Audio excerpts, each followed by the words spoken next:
水变清了。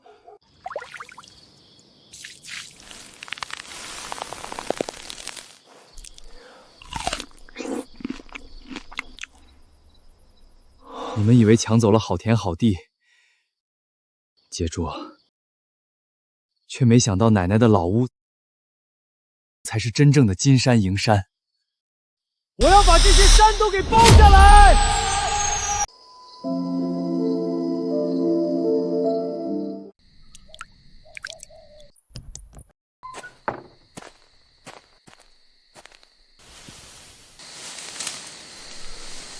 这是昨天长出来的蔬菜，玉佩入水，竟然能把菜催生成这样。西红柿能长这么大，那别的呢？这东西绝不能让大伯一家知道。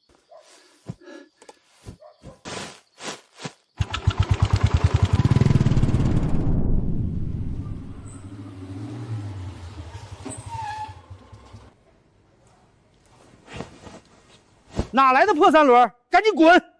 我们这是5星级酒店，不收路边摊的烂菜。这白菜，还有这番茄，怎么这么大？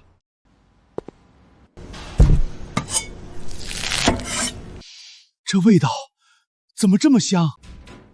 王主管又收来什么好货了？大厅都闻到香味儿了。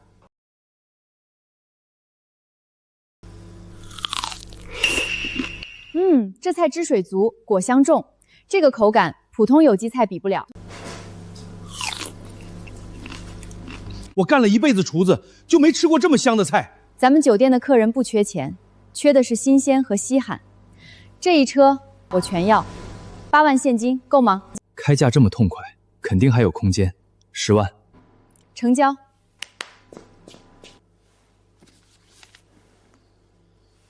下次有货直接送来，有多少我们要多少。可以。小伙子，买点啥？番茄、白菜、土豆、黄瓜、南瓜、草莓，还有果树苗，我全都要。买这么多？你家有多少地啊？现在不多，以后就说不定了。成，我给你挑最好的。我家院子还是太小了。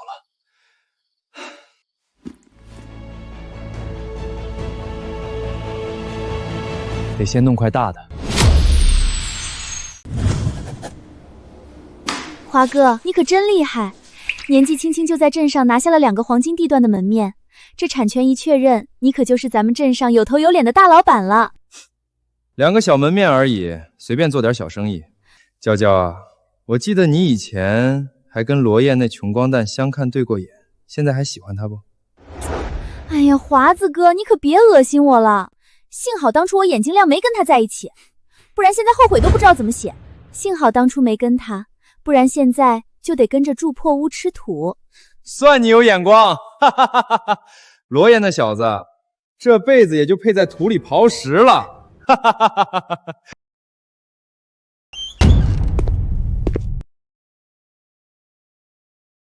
王村长，我想承包后头那座大山。罗燕，你要包山？这山前后挂牌3回，没人接。上一户承包人连路都没修通，赔的裤兜都空了。5年承包权是5万块钱，一旦签合同就不允许反悔。我想清楚了，现在就签。兜里没2个钢镚就别出来丢人现眼了。怎么，想来申请扶贫就不要找那么多理由？小罗啊，这荒山可不咋样，你可要想好了。没钱别打肿脸充胖子，小心赔得连饭都吃不上。这个就不劳你们操心了。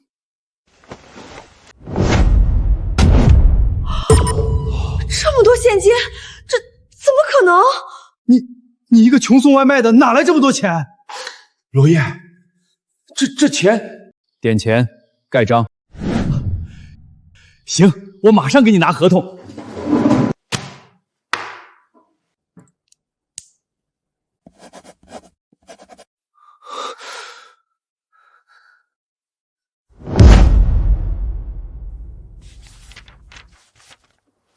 这么多钱居然用来包一座废山，他一个穷光蛋哪来的钱？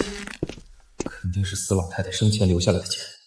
好小子，竟敢瞒着大家，绝对不能让他独退。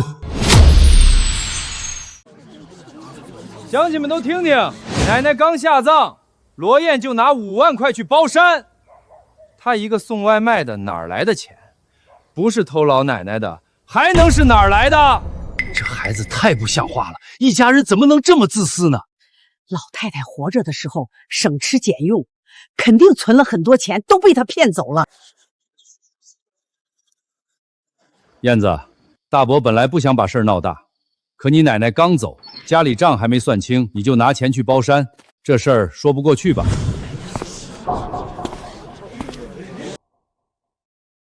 你想算什么账？当然是老太太的钱，你肯定是趁着她生病糊涂把钱都给偷了。罗燕，那是罗家的钱，不是你一个人的。还有奶奶的丧事儿，大棚、酒席、纸钱、棺材，哪一样不是我家掏的钱？你呢？回来磕个头就想拿走老太太的钱？丧事确实是罗老大家办的，办的还风风光光。要是真拿了老人钱，1分钱不出，那就难看了。燕子，大伯不是要逼你，只是老太太的钱得给全家一个交代。意思你们给个丧葬费就觉得了不起了？不然呢？你一个穷光蛋，你给得起吗你？哼，看见没？说不出话了吧？奶奶医药费我花了10万，人活着你们不管，人走了你们大操大办，办给谁看呢？不可能，老太太人都要走了，你怎么舍得花那么多钱？是啊，不像你们，光想着开席收礼银啊。原来钱都花治老太太上了。人都快走了，还能舍得出钱，这不容易呀。就算住院钱是你交的，那包山的钱呢？你一个送外卖的能存几个钱？谁知道你是不是在老屋里翻出了老太太藏的钱？老屋是你们白纸黑字分给我的，屋里跟钉子现在都跟你们没关系。你们来我家闹事儿，还要点脸吗？行啊，罗燕，在老屋捡到2个钢镚就以为了不起了，我倒要看看你拿那丢荒几十年的破山能种出什么金子。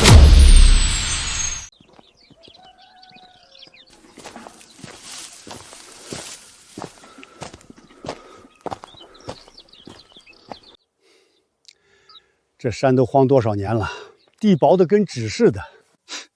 花5万多块钱包这破山，这不是糟蹋吗？捡来的钱不心疼吧？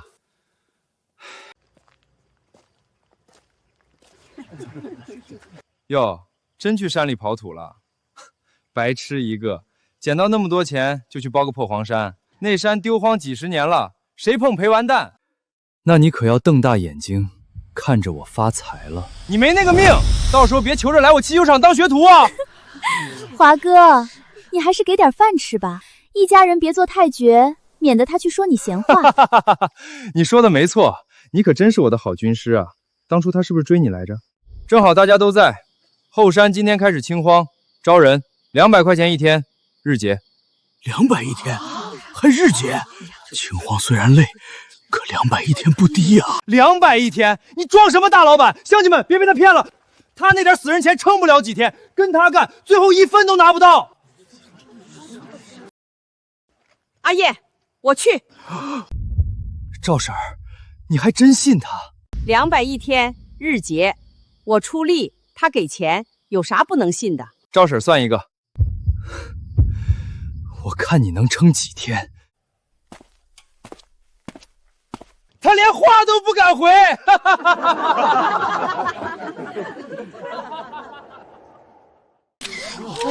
这么大的白菜，是真的还是假的？这颜色，这模样，一看就是有机天然菜。多少钱？我先要了。这些蔬菜都是纯天然无添加的珍稀蔬菜，口感好，数量有限，想要的先定先得。我出3000，这颗给我。我出5000，2颗我都要。别抢了，我全包了，现金结。这么大的白菜，我还是头一回见。林总，咱们酒店 APP 服务器都被顾客挤瘫坏了，连下半年的宴请都预定完了。菜没了，一早上就做完了，供不应求啊！我必须要再找到那个人收菜，无论花多少钱，这是让我们酒店站稳脚跟的机会。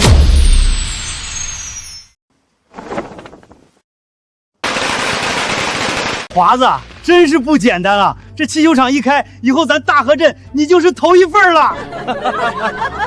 大家伙客气了，我这也就是为了咱村里人方便，不像某些人拿了家里的钱去包什么破荒山，那不是往水里扔钱吗？可不是嘛，罗燕那小子送外卖送傻了，那后山除了乱石就是杂草，他一天300招工，我看他明天就得跑路。当初他追我的时候，我就觉得他脑袋有问题，所以没答应他。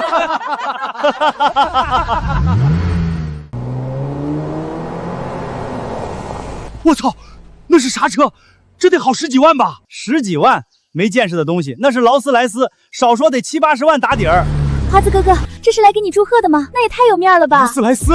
难道是我在城里发的传单起作用了？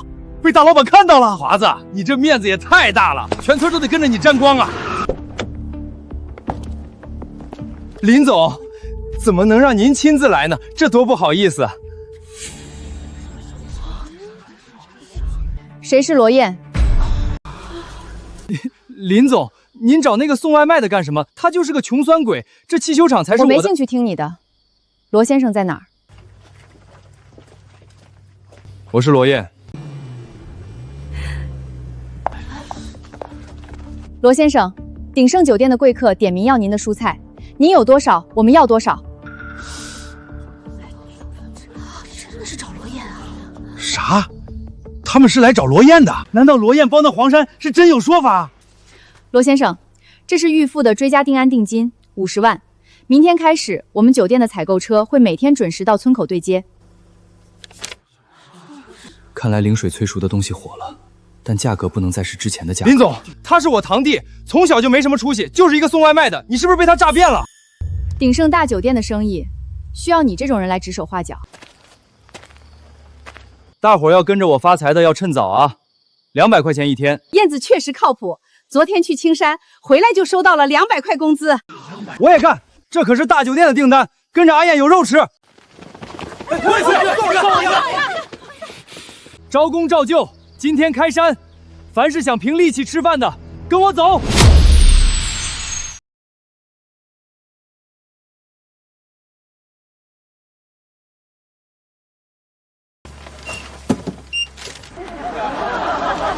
今天还是老规矩，按分级称重，现场结账。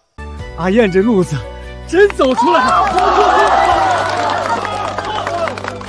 谁能想到，咱岔河村还能靠种菜翻身？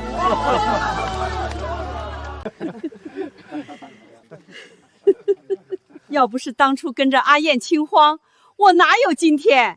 活该阿燕发财，自己发财还带着全村发财，这才叫本事。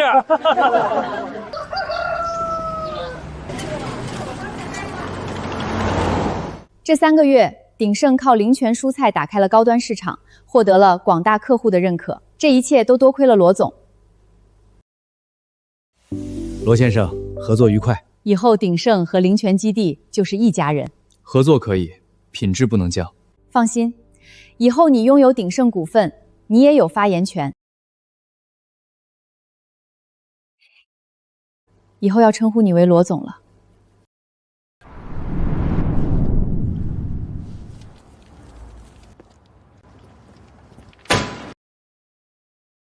罗华，今天再不还，设备我拖走。房租拖3个月了，你还想赖？再宽限2天。你这破厂都黄了。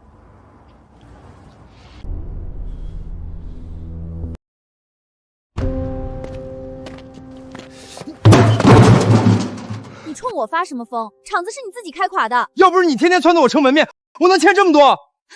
当初开厂当老板不是你自己拍胸口说的？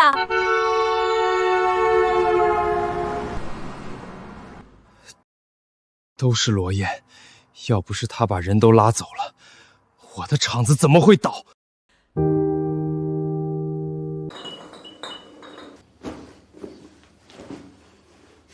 这日子我过够了，我走。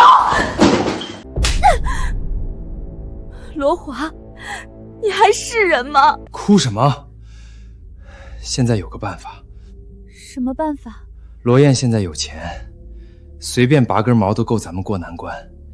你不是说她以前追过你吗？你让我去找他借钱？借钱？你这张脸是去借钱的吗？你想让我去勾引他？不然呢？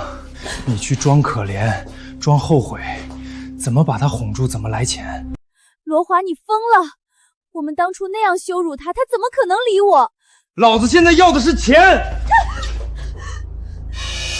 明天你就去找罗燕，借不到钱就别回来。你不是说他以前喜欢你吗？无论你用什么办法，都要把钱给我弄回来。我真是瞎了眼，要是我当初跟罗燕好，哪会过这种糟心的日子？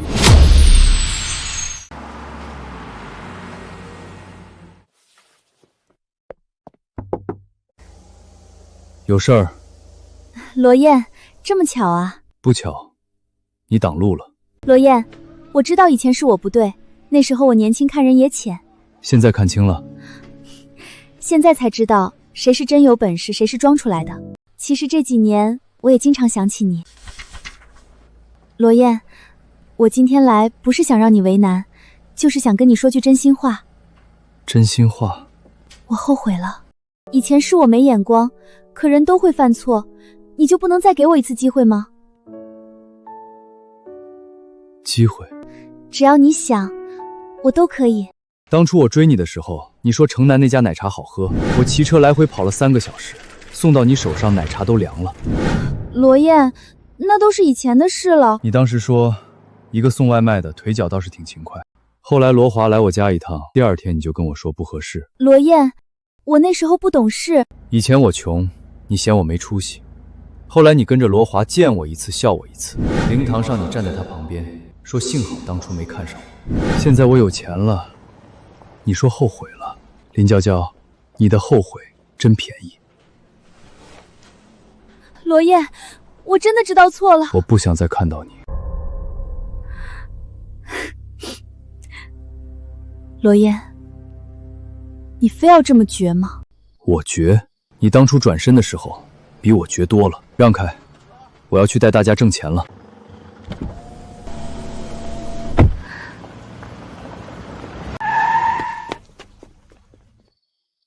一家子都来了，正好可以算算旧账。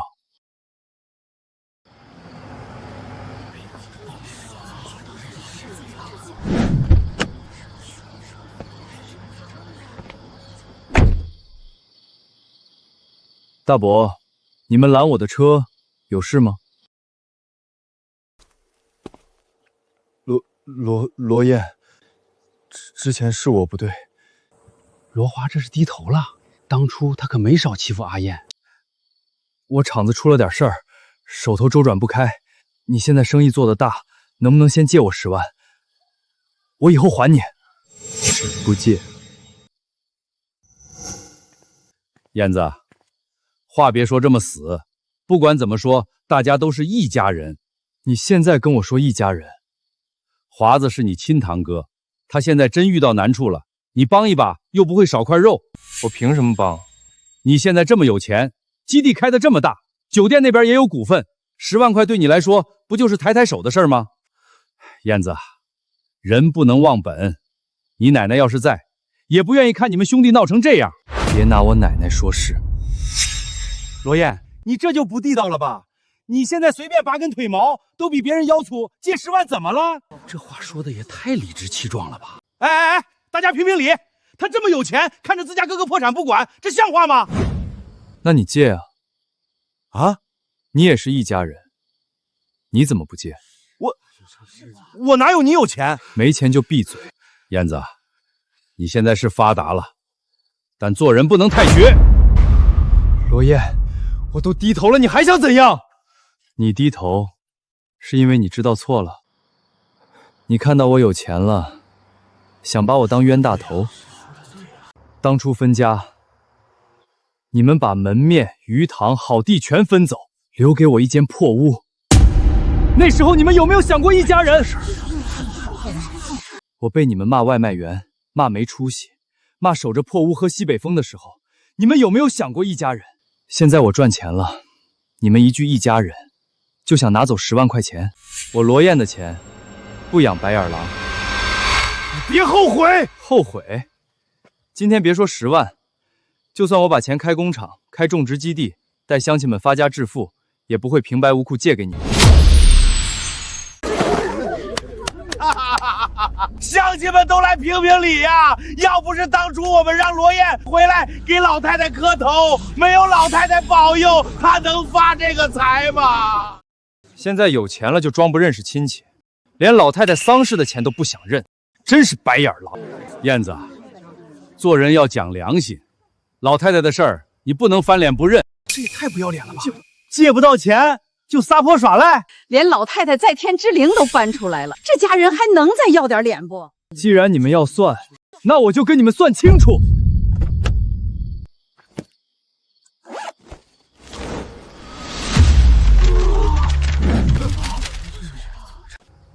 这些年我在外面挣钱，月月给奶奶打钱，结果奶奶却连病都没看上。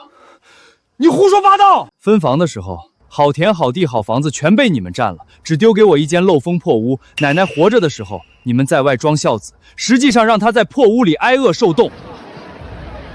老太太那屋子确实破，冬天根本住不了人，我还见她来借过米呢。燕子，话不能这么说，老太太丧事也是我们办的。活着不管，死了装孝，办丧事办得再热闹，也只是为了名声和收礼。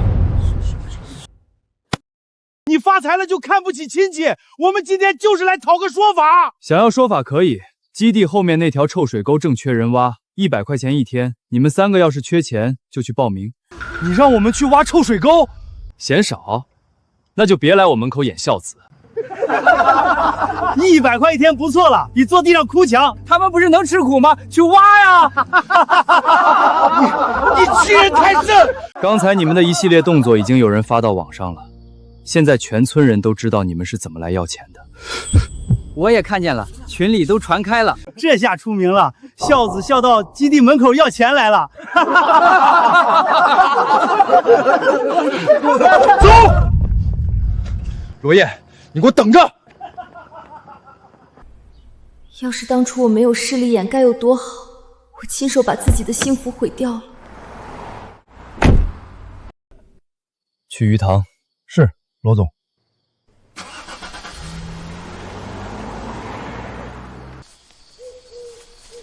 蔬菜已经试出来了，接下来该是水产了。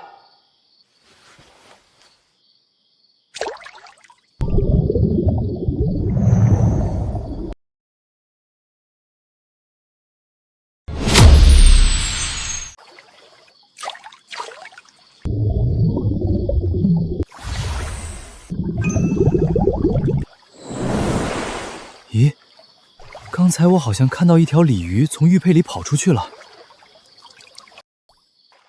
玉佩里的金鲤，就是净化池水的关键。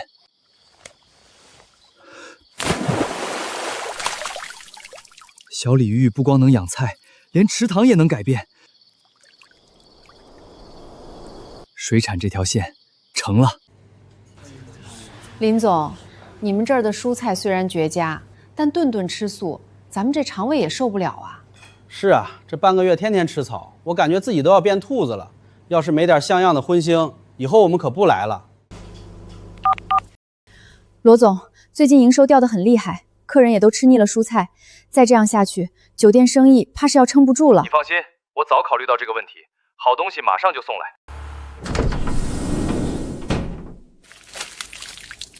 这么大的虾，罗总，你上哪儿捕到的？先挑最好的上桌，稳住客人。快，先把鱼和虾做出来，清蒸、白灼、蒜蓉各来1份，先送包厢。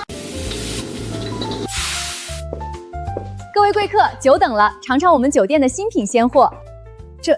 这味道，我吃了30年的，竟然从来没吃过这么鲜美的。呼，这一口汤下去，我这老寒腰怎么感觉热乎乎的，神清气爽啊！林总，这鱼虾多少钱1斤？我全包了。罗总，你这批水产来得太及时了，酒店最缺的这块短板总算让你补上了。昨天一晚上我们就卖了10多万，还收了80多万的预付款，很多客人都抢着要买。好，林月，从明天起，咱们酒店开始实行会员制。会员制，高端食材限量供应，只有顶级会员才能优先预定。另外，提升平价款的虾蟹，还要让普通人也吃得起。明白了，这样既能保住高端调性，又能快速回流资金。有了这笔钱，我的办厂计划终于可以启动了。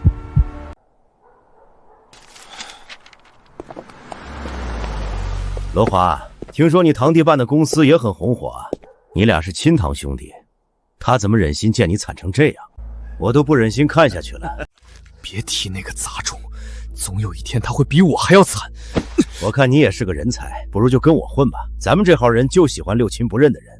华哥，我欠你钱那么久，您还愿意要我？钱是钱的事儿，人是人的事儿。连你们都肯帮我，我亲兄弟就是不肯帮我。咱们讲的就是道义，你好好干。汽修厂这点钱只是小钱，哥带你走康庄大道。罗烨，你等着瞧。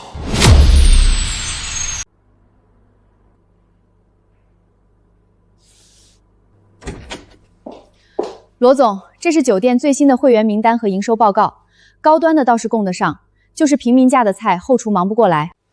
之前让你看的工厂怎么样了？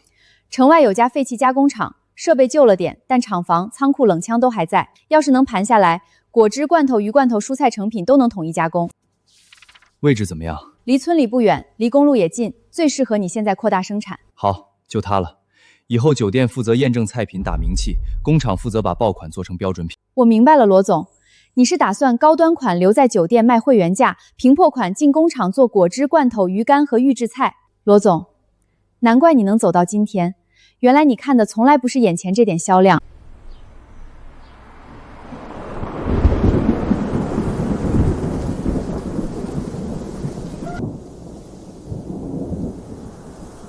完了，今年果子全毁了。这下真难熬了，卖不上价，还得烂在地里。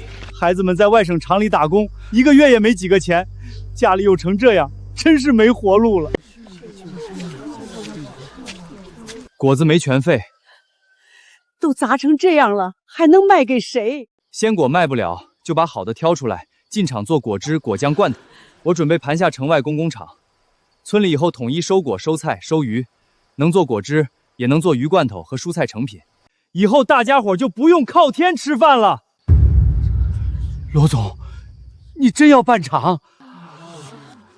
我不只要办厂，还招工。你们的孩子在外省厂里受气，一个月挣不了几个钱，不如叫回来上班，底薪3500加提成包吃住，干得好还分奖金。3500还包吃住，那比外面强多了。我现在就给我儿子打电话，我闺女在外面天天加班，赶紧让她回来。妈，村里办厂，别闹了，能干几天啊？罗燕是赚了点钱，可开厂不是种菜，别到时候工资都发不出来。我才不回去，小地方能有什么前途？这帮孩子怎么就不信呢？他们宁愿在外面受气，也不愿意回来。他们不回来就算了，咱们先上。我们都一把年纪了，进厂还能帮得上忙吗？摘果、分拣、清洗、装箱、熬酱、晒鱼干，哪样都要人。先让你们把钱挣到手，到时候你们工资比他们高，让他们羡慕嫉妒去吧。对，我们先干，让那些孩子看看，村里不是没出路。阿燕带我们干，我们信。欠了花哥的钱还想拖？厂子卖了，不就什么都还上了？这厂是我半辈子的心血，我不能随便卖呀。卖家我都联系好了，今天签了，有钱。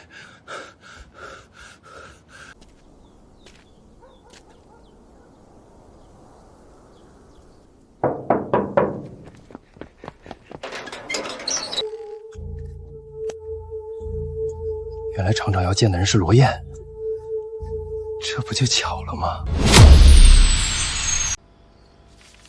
罗总，你是真心想买我这厂，还是随便过来看看？我只是个种地的，没那么多弯弯绕绕，就是想让村里种出来的果子能卖个好价钱。厂子是旧了点，可地段、厂房、设备都还在，只要你肯接，马上就能开工。马上开工不难，难的是先把你窟窿补上。你这厂子看着是个壳，里头欠着的债可不少。你连这个都清楚？既然要买，我总不能只看厂牌和厂房。我接手这家厂，等于先买下一堆旧设备和债务。这个人哪是什么农民，账查的比银行还清楚。看来想卖高价是不可能了。罗总，那你给个价吧。我接手债务，抚发工人拖欠工资，但收购价必须压下来。给个痛快话，到底多少钱？ 300万，现金。300万，这也太低了。我们当初最好的时候，一个月利润都不止200万。当初是当初，现在银行催贷，供货商堵门，工人工资拖着，你们厂子停一天就多亏一天。你要是等清拍，价格只会更低，工人工资也未必有人接。况且现在能立刻拿出现金还愿意接债务的人不多。你脸上的伤不是摔的吧？没事儿，小伤。债主打的。厂里还有几十号老工人，他们跟了我半辈子，我最怕的就是他们拿不到钱，都怪我连累了他们。我买厂不是为了捡便宜，是为了让它重新开起来。合同签了，工人的工资我优先结清，不会让你难做。罗总，你说话算数。我种地出身，别的本事不多，说出去的话一口唾沫一个钉。好，300万就300万，只要工人有饭吃，这厂交给你总比被人拆了强。我不同意。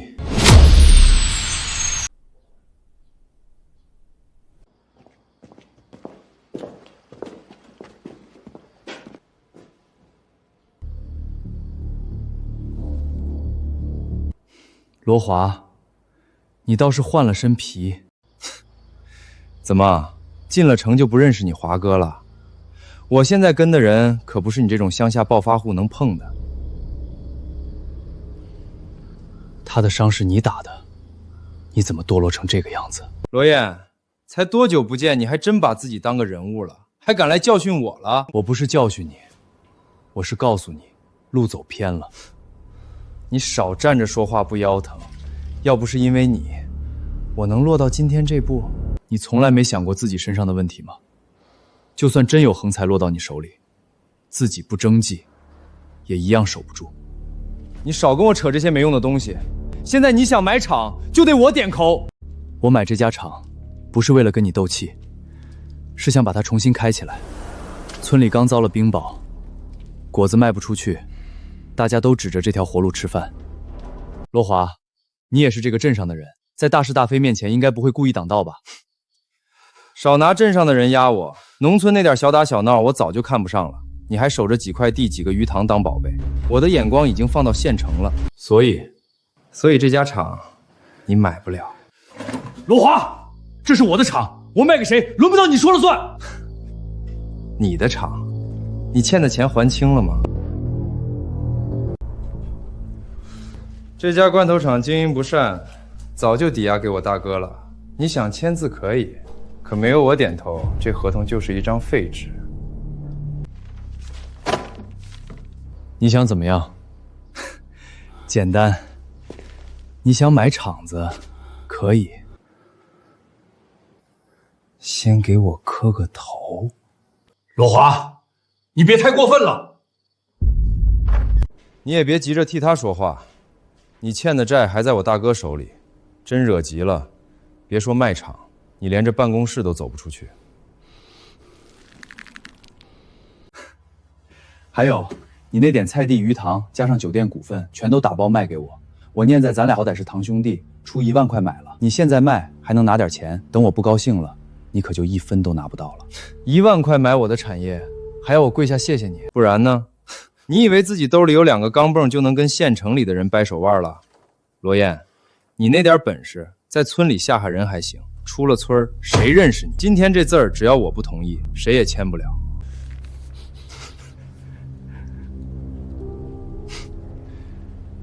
这场我办定了，你拦不住。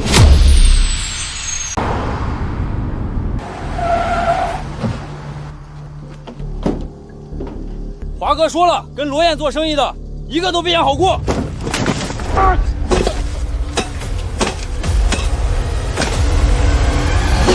住手！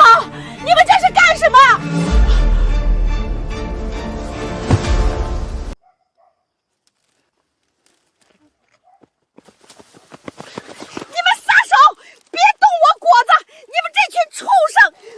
去你的吧！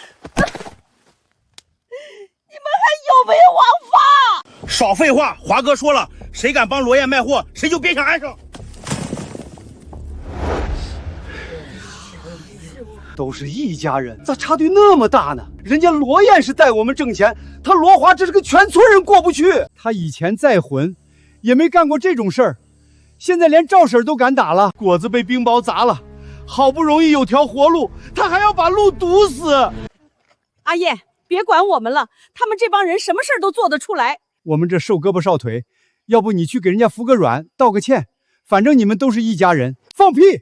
他们这票人，你越怕他们，他们就越得寸进尺。大不了老子不要这条命，跟他们拼了！别冲动，好勇斗狠只会让问题变得更复杂。砍树也好，砸果子也好，我都能跟他算。可他连赵婶都敢打，这事儿不能就这么过去。都听好了，从今天开始，这条路我说了算。谁敢接罗燕的生意，谁就是跟我罗华过不去。太欺负人了，还让不让人活了？这是要把我们全村往死里逼啊！他不是要带全村挣钱吗？我就让全村人看看，跟着他连货都出不了村。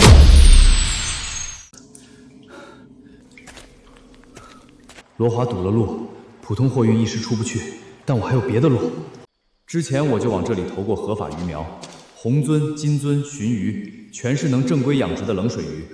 真正要打开高端餐饮线，靠的就是他们。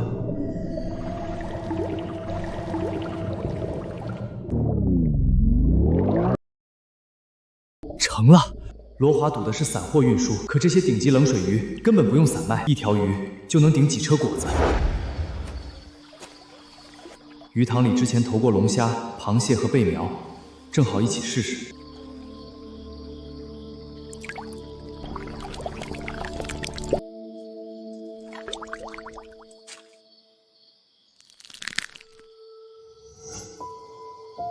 还有意外收获。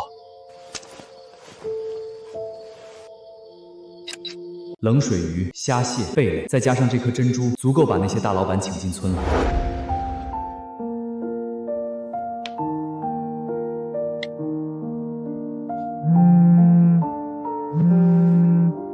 罗总，你这是从哪儿弄来的？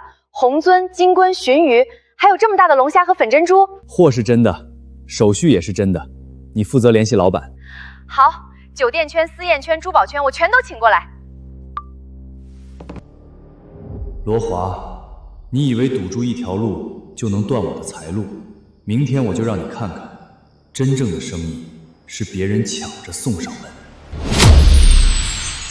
华哥说了，运货的车一辆都不准出去。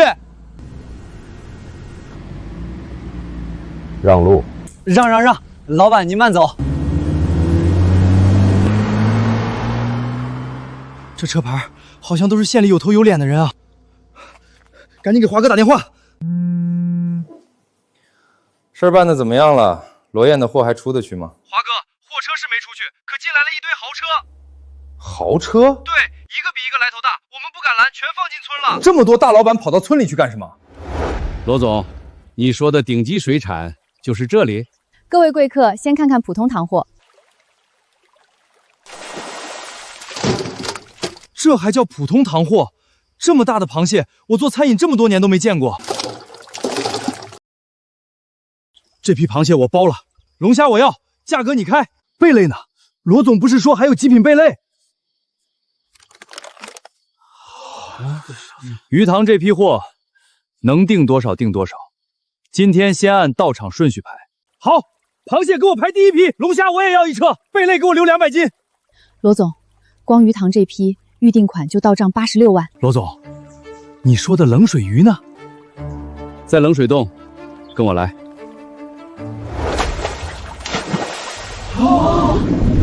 这鲟鱼怕是有几百斤吧？这种货要是上高端宴席，光噱头就能卖疯。冷水洞这批不走散货，只做限量预定。限量好，越限量越值钱。罗总，我出50万定金，先订一批红鳟；我出80万，先订鲟鱼，我加钱，金鳟给我留一批。罗总，预定款已经破200万了。继续记，按顺序排货。华哥，他们不是货运不出去吗？怎么还卖上了？不可能，我把路都堵了，他哪来的买家？罗总，下批货一定先通知我，价格好说，只要品质稳，我长期订。这小子怎么就压不死？再让他这么翻身，大哥还怎么吞下他的产业？要是让大哥知道我把事儿办砸了，我就真完了。罗总，这笔钱加上你手里的现金，咱们足够再建一个厂了。虽然价格贵得多，但总比和他们死磕好。不必建厂。那你准备怎么用这笔钱？罐头厂又没辙，大河村那边还等着救急，这钱先捐了。可你现在也需要钱啊，罗总，你就是太善良了。钱我随时能挣回来，可乡亲们的心要是凉了，再捂就捂不热了。这次冰雹，大家损失都不小，我拿出200万，给村里做救急款。阿燕，你自己不是还要买厂吗？买厂的事儿我会想办法，这笔钱先给大家修路、补果苗、安置受伤的人。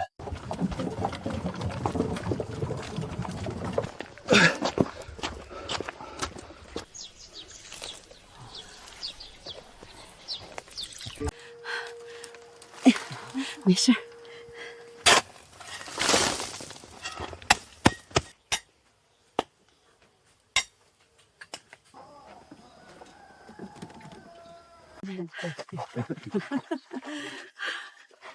阿燕，这份情，婶子记一辈子。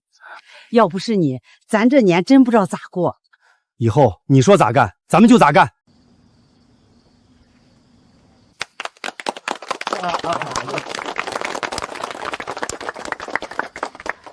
大家伙放心，眼前的困难只是暂时的，用不了多久，我们就可以开始挣钱了。200万，他不拿来孝敬亲戚，居然拿去捐给村里那些外人。哼，这小子脑壳是不是坏了？自己厂子还没买下来，就先把钱撒出去了。就是，钱不给自家人，拿去给外人花，真是胳膊肘往外拐。华哥，罗燕把刚收上来的预定款全捐给大河村了，村里还给他送了锦旗。捐了？对，听说有200万。都到这时候了，还想着装好人？钱一捐，他拿什么买厂？继续盯着，等公开招标一开，他连门票钱都凑不出来。罗华，你以为我没钱了？可你不知道，真正能把生意做起来的，从来不只是钱。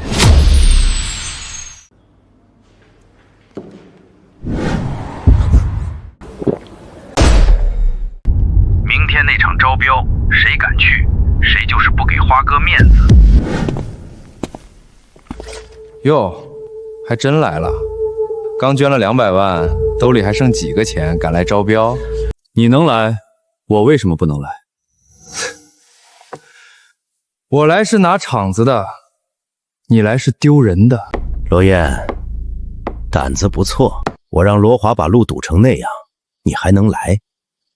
你就是罗华背后的大哥。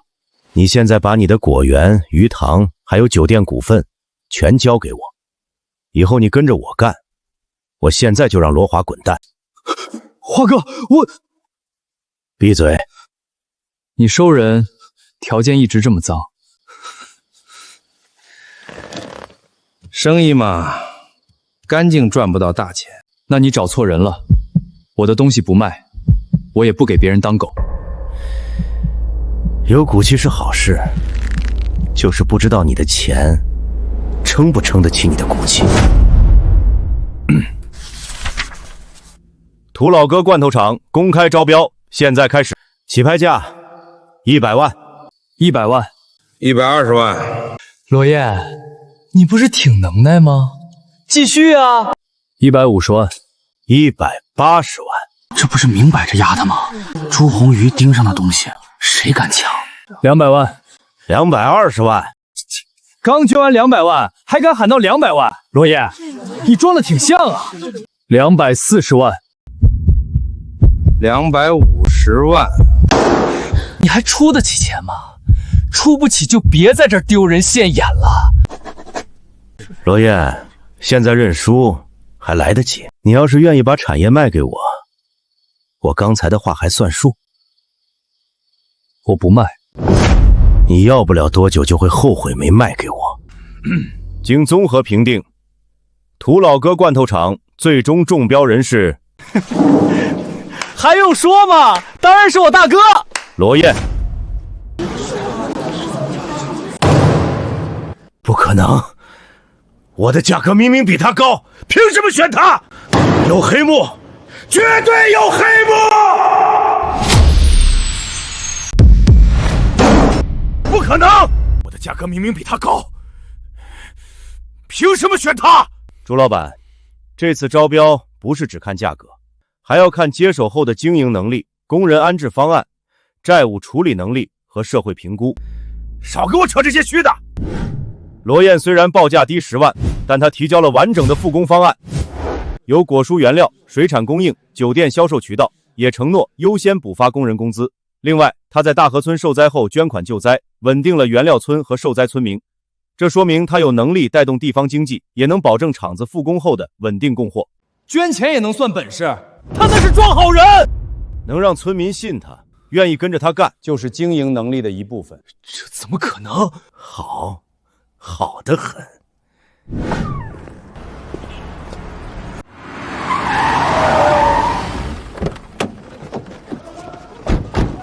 罗燕，在里面靠几张纸赢了，不代表你真能拿走这家厂。你想干什么？签了，2万块，把你刚中标的厂子和相关权益转给我。2万块不少了，够你回村继续种地。2万块，嫌少？你也可以1分钱不要。罗燕，你一个人，没背景，没靠山，真以为中标就能翻天？不想死，就把字儿签了。刚才在里面不是挺硬气吗？现在出了门，你再硬一个给我看看。白纸黑字抢不走，就准备带人硬抢。我只看结果。今天你签，厂子归我；你不签，后果自负。罗燕，你不是喜欢带全村致富吗？你要是被打废了，我看谁还跟你干。谁敢动阿燕下试试？罗燕帮我们渡难关，你们现在还想抢他的场，还有没有王法？堵路、砍树、打人，现在又来逼签合同，你们真当我们大河村没人了？阿燕拿自己的钱救我们，今天谁要欺负她，先从我这个老太婆身上过去。罗华，你个没良心的东西！阿健是带大家吃饭的人，你倒好，跟外人一起害他。你们少多管闲事儿！多管闲事儿！阿燕的事儿就是我们全村的事儿。对，谁敢动罗燕，就是跟全村过不去。罗华，你还有脸站这儿？你砍我们的树，堵我们的路，还打赵婶儿！你一家子以前就没良心，现在更不是东西。罗燕，今天算你运气好。不是我运气好，是你小看了人心。咱们走着瞧。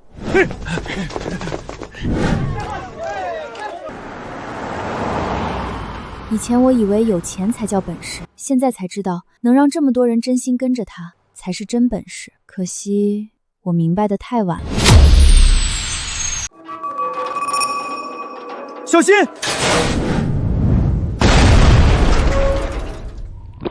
大爷，多亏您提醒。哎呦，年轻人，你这命大呀！这破牌子晃好几天了，我天天盯着，就怕砸着人。大爷，您这病怎么不去医院？去啥医院啊？厂里大半年没发工资，米缸都快见底了，我这还算能撑的。厂里有人孩子学费交不上，有人老人要钱断了，都指着这厂子活命呢。听说今天新老板要来。新老板，这破厂谁接谁倒霉，谁还管咱们死活？万一人家愿意发工资呢？别做梦了，谁会拿自己钱填别人窟窿？我买下的不是一座厂。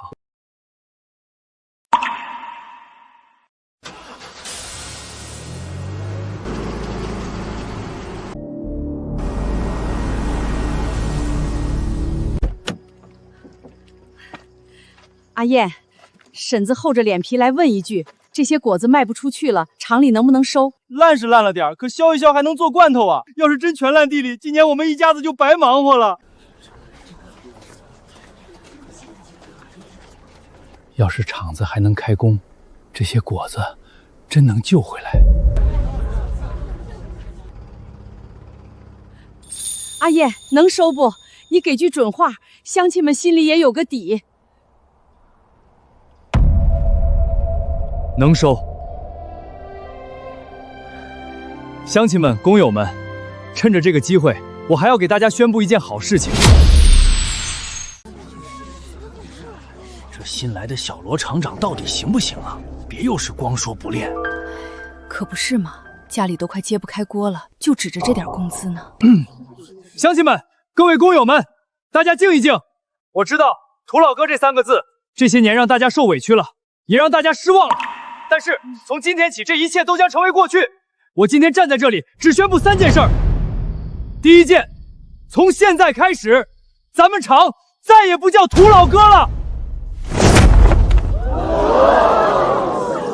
它叫灵泉食品加工厂，是咱们所有人新的开始。第二件，补发过去厂里拖欠大家的所有工资。啥？我没听错吧？全都发了！老天爷啊，是真的吗？是真的吗？第三件，我罗燕今天当着所有父老乡亲的面保证，从今往后，只要大家愿意跟着我，我绝不拖欠任何一个人1分钱的工资。不仅如此，到了年底，我保证大家人人都有分红。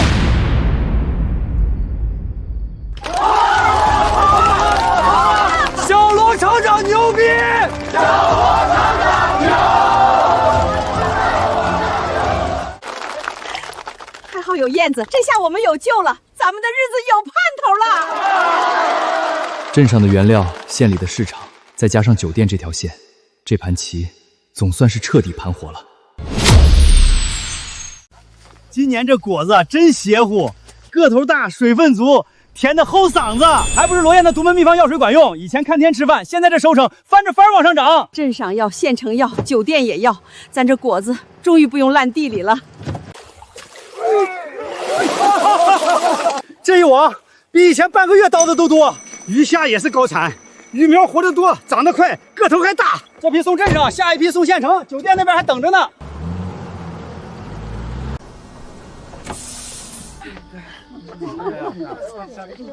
5000多，这个月工资5000多，你这比我儿子在外省打工还高啊！我给我儿子说，他还不信。我把工资账拍过去，他半天没回话。我家那小子已经买票回来了，说外头再好也不如回村跟着罗燕干踏实。多亏了罗燕啊，不然咱哪有今天这好日子？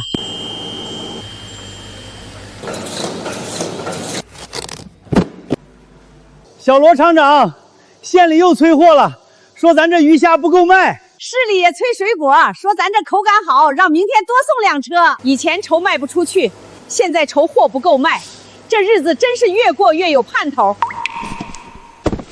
果子、回虾、厂子、酒店，这几条路总算跑通了。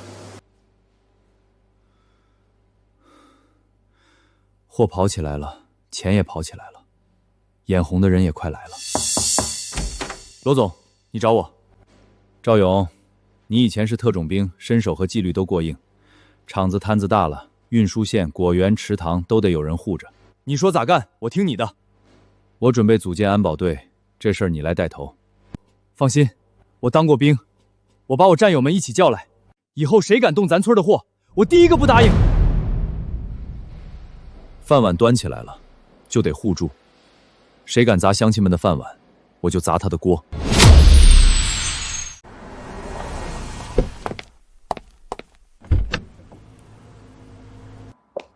周正，您来了。听说你们这里的菜很出名，最近都没什么胃口，吃什么都吃不下。您来对了，今天这桌菜保准让您多吃2口。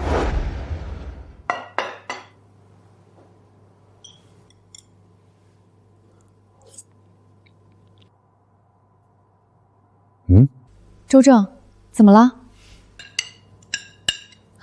周正，您慢点儿。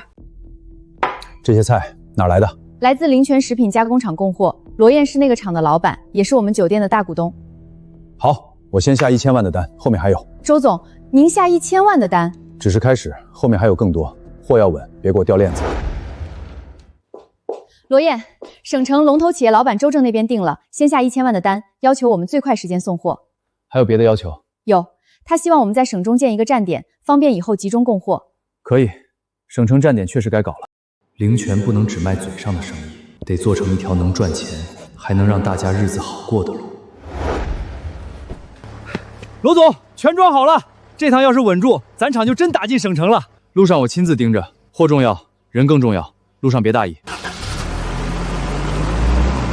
罗燕到底哪来的钱？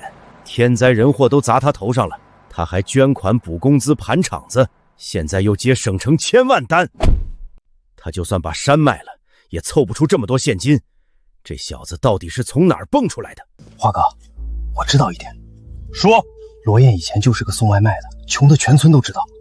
他是分到奶奶那间老屋之后，才突然发家的。老屋？对，当时全村都笑话他捡了个破烂，可他搬进去没多久，就包山养鱼开厂，钱跟流水一样往外拿，这里面肯定有事儿。盯住那批货，我倒要看看，你这钱到底是从哪儿来的。这趟路那边人杂，路上你一定小心。罗总，您放心，货在人在。今天这单能成，大家都有功，厂里每人发1000块奖金。罗总，真的假的？真的。罗总，你是我见过最好的厂长，我这工资再加这1000块，比我儿子在外省打工还高。我跟我儿子说，他还不信，非说我吹牛。我家那个更绝，听完直接连夜买票回来了，说要回来看看这厂到底有多硬气。跟着罗总干，心里踏实。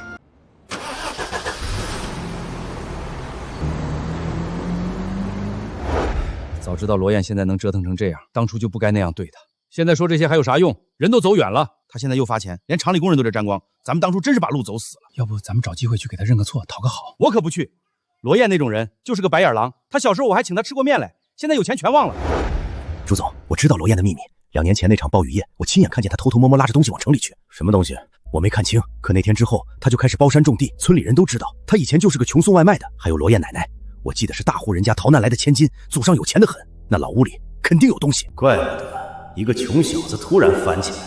还有冷水洞，罗燕在那儿弄了不少野生海洋生物去卖，贩卖野生动物，这可是违法的事情啊。这就够了。喂，老刘，我要举报罗燕，对，巨额财产来源不明，还有非法贩卖野生海洋生物，我这里有证据。朱总，这是罗燕明天有一批价值上千万的特级海鲜，要走省道送给省城的大老板。您是想花重金找一批敢玩命的，半路劫道。只要人被抓，货再出事，灵泉厂就得塌。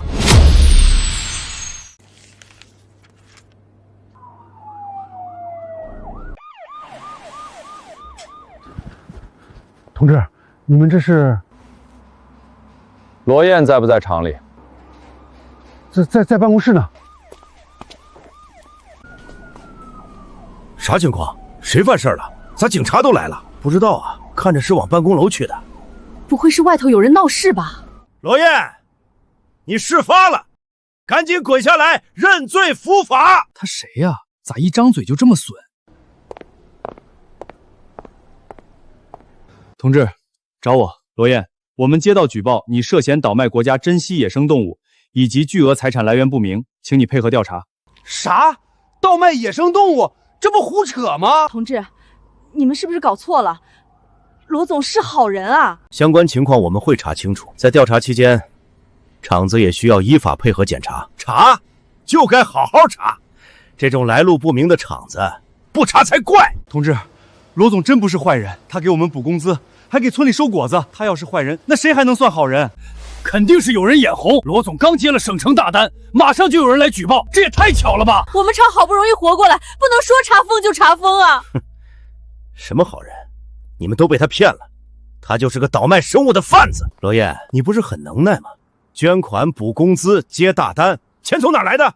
今天你倒是给大家说清楚啊！朱鸿飞，你来的这么快，看来这举报跟你挺熟啊。罗燕，你买罐头厂的钱全是猎取野生动物换来的，那些都是国家财产。你以为自己做的天衣无缝，法网恢恢，疏而不漏，今天谁也救不了你。证据呢？我当然有证人。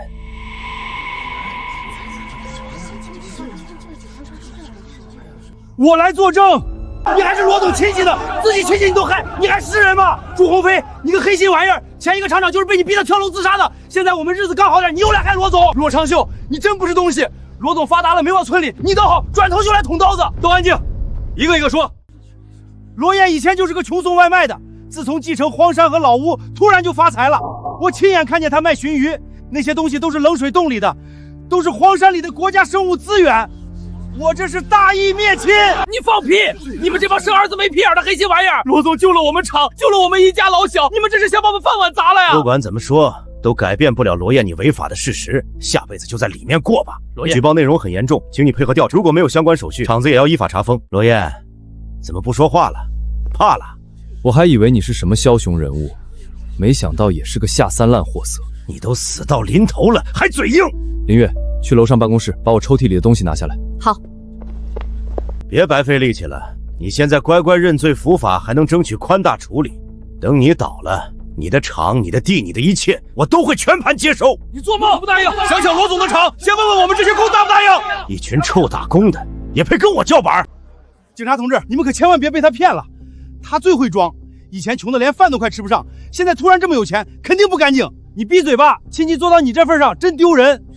罗长秀，你这种人，谁沾上谁倒霉。罗燕，东西拿来了。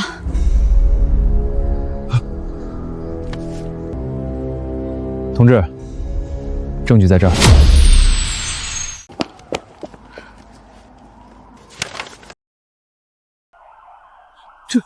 这是省市里给的证书，罗总果然是个大好人。先别急着看这个，同志，您先看这个。朱鸿飞以前强买强卖，放高利贷，逼着不少厂子贱卖，这些都有记录。前一个厂长就是被他们逼到跳楼的。朱鸿飞，你还是人吗？这几张是他们雇人打村民、砸果园、毁菜园的照片，还有视频，也都在这儿。原来是你们！你个黑心烂肺的东西，连地里那点收成都不放过。罗总帮我们补工资，帮我们卖果子，你们倒好，专门来害人。你少在这儿装，你那些奖章证书能说明什么？你钱来路不明，照样有问题。你急什么？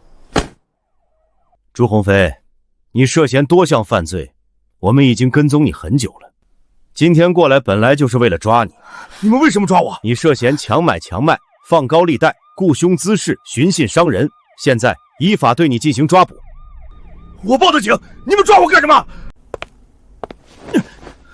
举报不代表你就干净，你的证据我们早就掌握了，不过小罗同志提供的更丰富。罗燕，你别得意，你给我等着，抓得好！这种人早该抓了。你不是挺能吗？现在怎么不叫了？罗燕同志，谢谢你配合。你们厂这段时间的情况，我们都看在眼里。像你这样的好企业家，我们肯定不会轻易上门，应该的。罗燕，你以为这样就结束了吗？你的货还得完。罗总，赵勇已经押着那批货走了，会不会出问题？周老板那边不好惹，这单要是出一点岔子，以后合作就全悬了。朱鸿飞那人心狠手辣，肯定不会善罢甘休。我也觉得不踏实，怕他再整幺蛾子。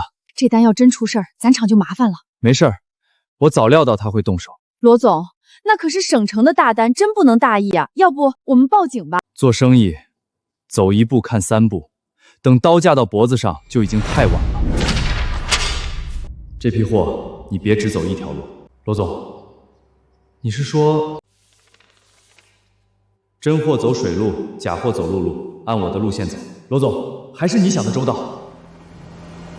路要是太顺，反而容易出事。明白，我照你说的办。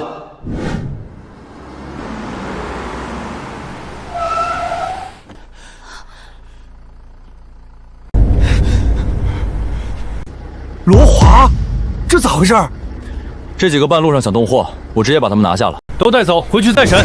爹，你帮我说句话，我们都是一家人啊，我不想坐牢啊。你自己是个啥玩意儿，心里没数吗？吃里扒外的东西。你现在知道喊弟弟了？你以前欺负人家的时候怎么说？你这声弟太沉重了，我当不起你弟弟，好好改造吧。罗总，你也太神了，这都能料到。朱鸿飞那点小心思在你这儿根本不够看啊！罗总牛逼！罗总，你总能比别人多看一步，真让人不服都不行。这还不算完，朱鸿飞的产业我也该全盘接收了。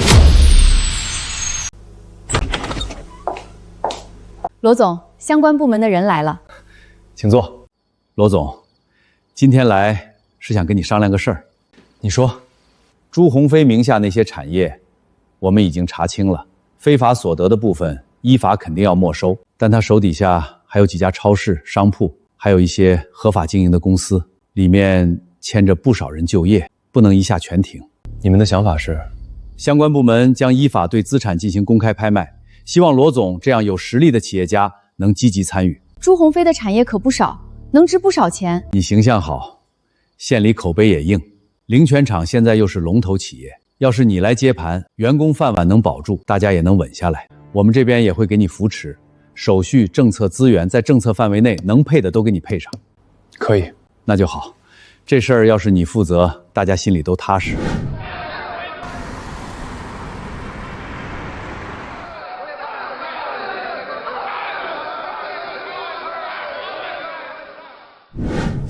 省城的度假村也一起收购，有点远吧？这度假村听说效好一直在亏钱，朱飞鸿当初一直想脱手，没人要。反正本来就要在省城建个站点，而且我还有其他的安排。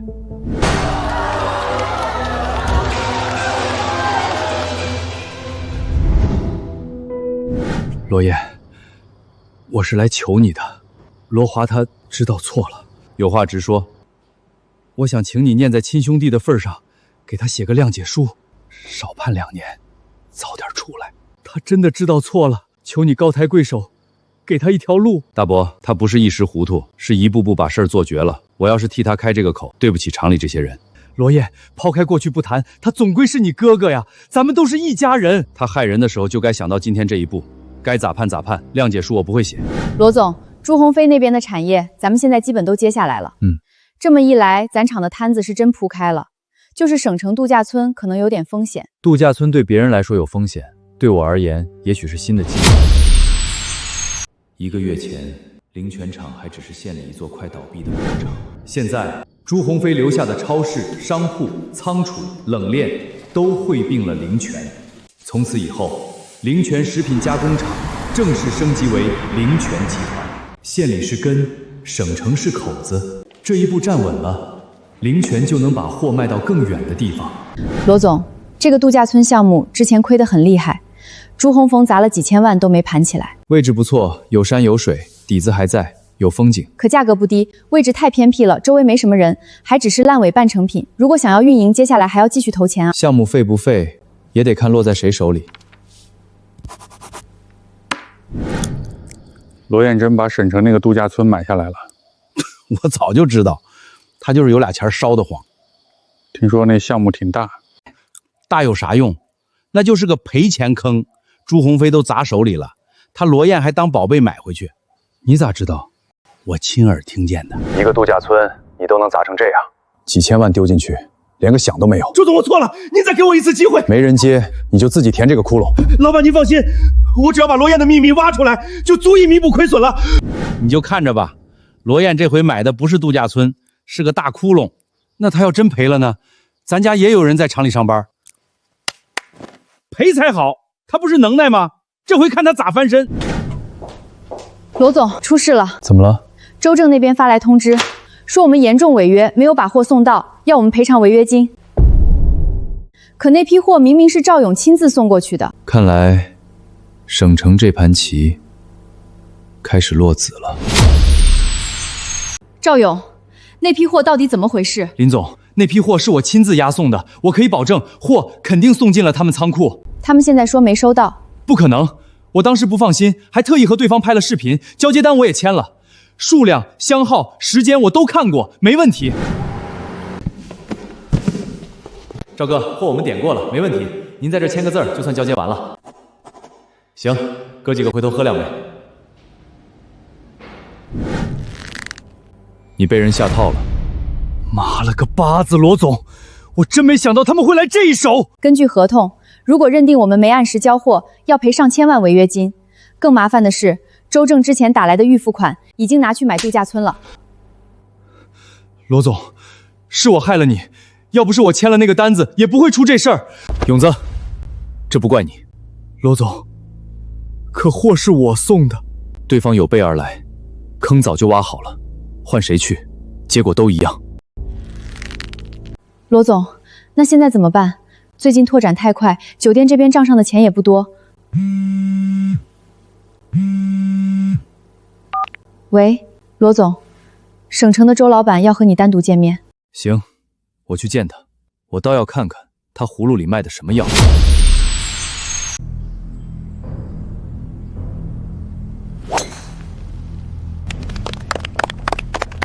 周总这杆漂亮，一般人练10年都打不出来。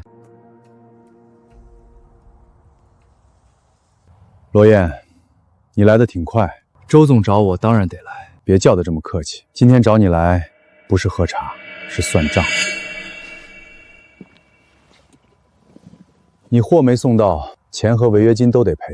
合同白纸黑字写着，赖不掉。货明明进了你们仓库，当时我的人还拍了视频。视频？乡下人就是乡下人，以为拍个视频就能当证据了。估计以前送外卖送惯了，以为签个收就算完事儿。周正，你这么大老板，玩这种脏招不嫌掉价？脏不脏不重要，有用就行。你那批货是进了仓库没错，可签收方不是我公司的人。然后呢？你就可以不认账了。你们擅自把我的货交给别人，给我们公司造成了巨大的损失，这个责任谁来负？听懂了吗？你货交错人了。这种低级错误，也就小地方来的老板会犯。直说吧，你想要什么？聪明，这才像谈事儿的样子。退预付款，赔违约金，你们灵泉厂现在拿得出来吗？听说你刚买了度假村，账上的钱都压进去了。现在让你赔上千万，你公司怕是拿不出来吧？人家刚当上集团老板，还没做热乎，怕是今天回去，总部牌子都得摘下来。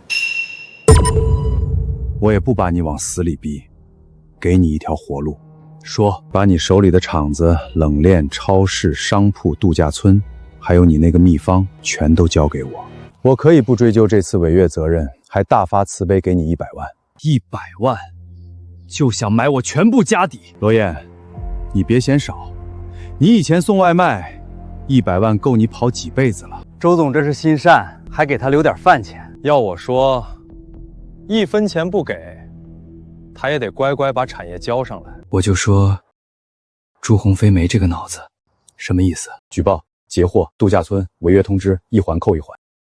朱鸿飞没中货散，顶多会咬人，不会下棋。你才是朱鸿飞背后的老板吧？看来你也不算太笨。朱鸿飞拥有的一切本来就是我的，你真以为这个便宜有那么好捡？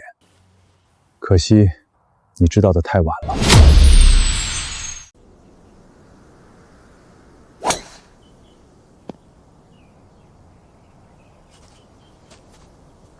罗燕，你这人有点本事，我手底下正好少个有头脑的人物。什么意思？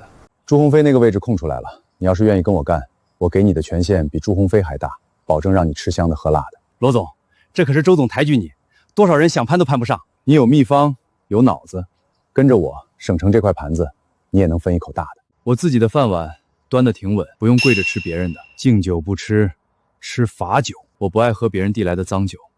你别把自己太当回事了。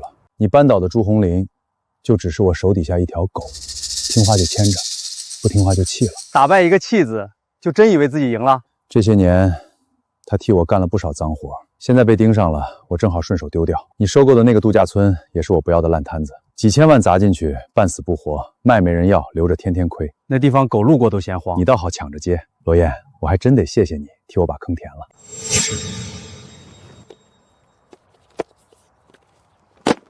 签了他，拿钱走人，相安无事。不签呢？不签，违约官司我跟你打到底，上千万赔偿先压死你。公司刚扩起来，经得住几天折腾？银行那边，我一句话，你1分钱都贷不到。供应商会断货，客户会退单，员工也会跑路。到时候你那个灵泉集团牌子还没挂热，就得摘下来。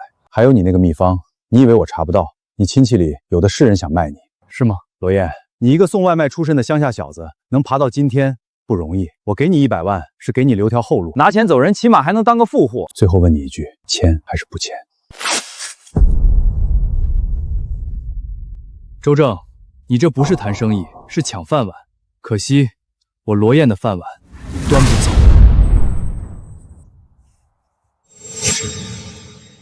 行，罗燕，你有种，那你就等着死吧！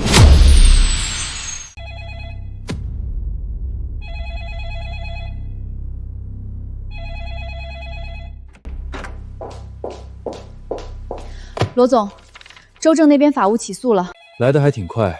这个周正的能量确实不小，比朱鸿飞强上一档。现在我们不但要退狱复记，还要赔天价违约金。他那边还放话说要把咱们公司往失信结生人名单上送，这样下去我们迟早得完。罗总，运输线也出事了，咱们的车子在路上被扣了3次，不是说超载，就是说手续不全。物流园那边呢？更麻烦，到了物流权，那些工人宁愿坐着闲聊，也不肯接咱们的活。我打听出来了。周正放了话，谁要是敢碰灵泉的生意，就是跟他过不去。接下来的1周，灵泉食品加工厂遭到了周正全方位的报复。王总，咱们合作这么久了，货的品质您是知道的，能不能再给我们几天时间？林总，不是我不帮你，周正那边发话了，我家小公司扛不起，你们这单先退了吧。客户都怕遭到报复，一个个要求退掉订单，灵泉厂进入了生死存亡危机状态。罗总，不好意思，现在风险太高，这笔贷款我们暂时批不了。之前说好的500万，现在就不批了。现在这情况没办法，连银行之前答应的500万贷款也被拒绝了，还要求我们把之前分期的过桥资金立刻还清。我早说了，罗燕那钱来路不干净，这回周老板亲自收拾他，他还能蹦跶几天？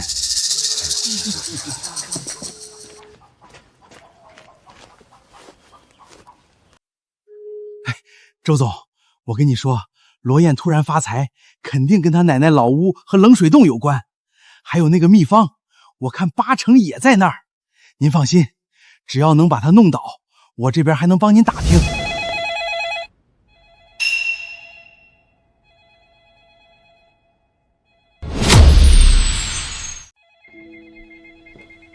罗总，公司里不少员工递了辞职申请。多少人？不是1、2个人，是一批批都辞职了。他们都觉得灵泉厂扛不过这一关。林总，对不住了，我家里还有老人小孩，真不敢赌。这公司现在官司催债退单一堆，留下来迟早也得死。林总，你能力强，去哪儿都有人要，真没必要跟着一起耗。燕子，听叔一句劝，别硬撑了。周正那种人，你斗不过，这可是1000多号人的饭碗，你要是再不低头，大家都得跟着你完蛋。再怎么样，也比你以前送外卖强吧？谁让你们进来的？我们也是为你好，你别不识好歹。现在村里就靠着这个厂吃饭，你倒了，我们也没饭吃。所以你赶紧服个软，把厂子交出去，别连累大家。这是我的厂，你们靠我过活，还叫我别连累你们，谁给你们脸了？你啥意思？本来你们进入公司，我也是睁一只眼闭一只眼。现在你们不想干，现在就可以走。罗燕，我们是你长辈，你居然这样和长辈说话！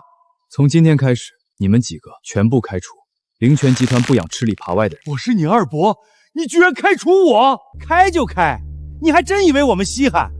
周总早说了，你这破集团撑不了几天，等你倒了，我们去省城龙头大公司上班，比跟着你强100倍。就是，到时候你求我们回来，我们都不回。再不走，我就叫保安来请你们走了。他们都走了，你为什么不走？罗总，我跟着你走到今天，不是为了混日子，咱们有困难就一起扛。我信你，以前那么多别人觉得没路的事儿，你都能闯出来。这次也一样，我信你还能赢。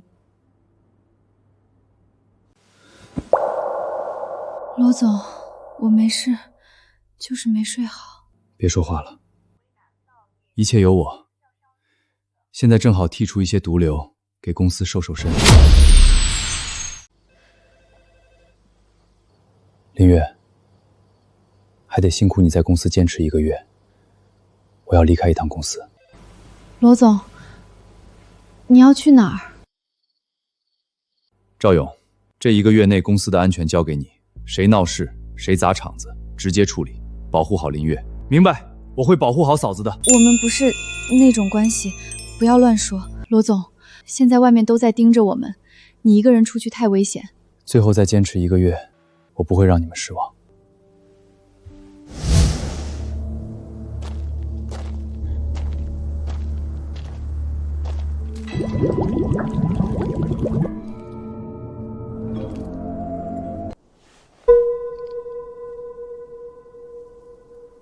他们眼里的烂摊子，到了我手里，就得变成摇钱树。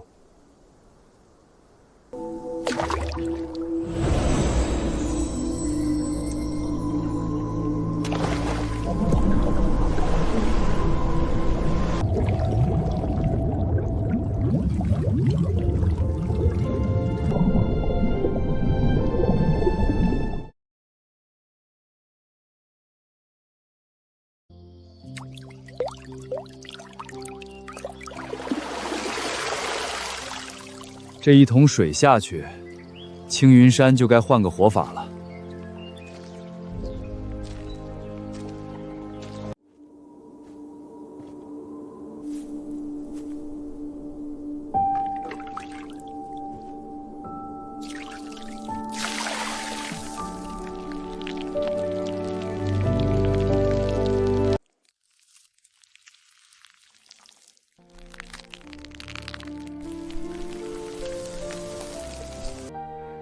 这哪是烂摊子，这是老天爷送到我手里的金饭碗。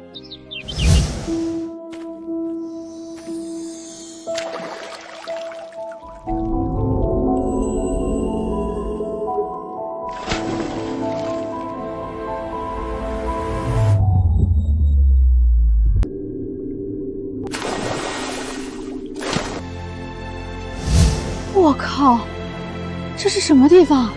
仙境吗？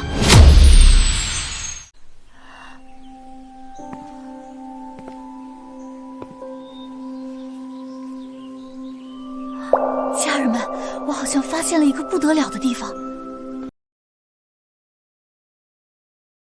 这里不是普通景区，这简直就是人间仙境。陶渊明写的世外桃源，原来真有。你们看，这是不是保护动物？这里怎么会有这么多鸟？我没看错吧？这些东西现在还能看到。您好，请问您是这里的工作人员吗？不是，那您是？这是我的景区。您的景区？这里都是您一个人弄出来的？地方脏了总得扫扫，你随便逛，别破坏东西就行了。您一个人打造出这样的仙境，实在是太不可思议了。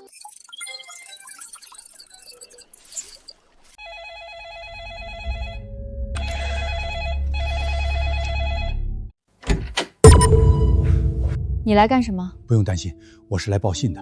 听我说，明天周正要带人来拆场子。你会这么好心？我知道你们不信我，但我现在是真心回国了。这不是罗华他爹吗？儿子进去了还好意思出来？以前他们家咋对罗燕的？现在遭报应了吧？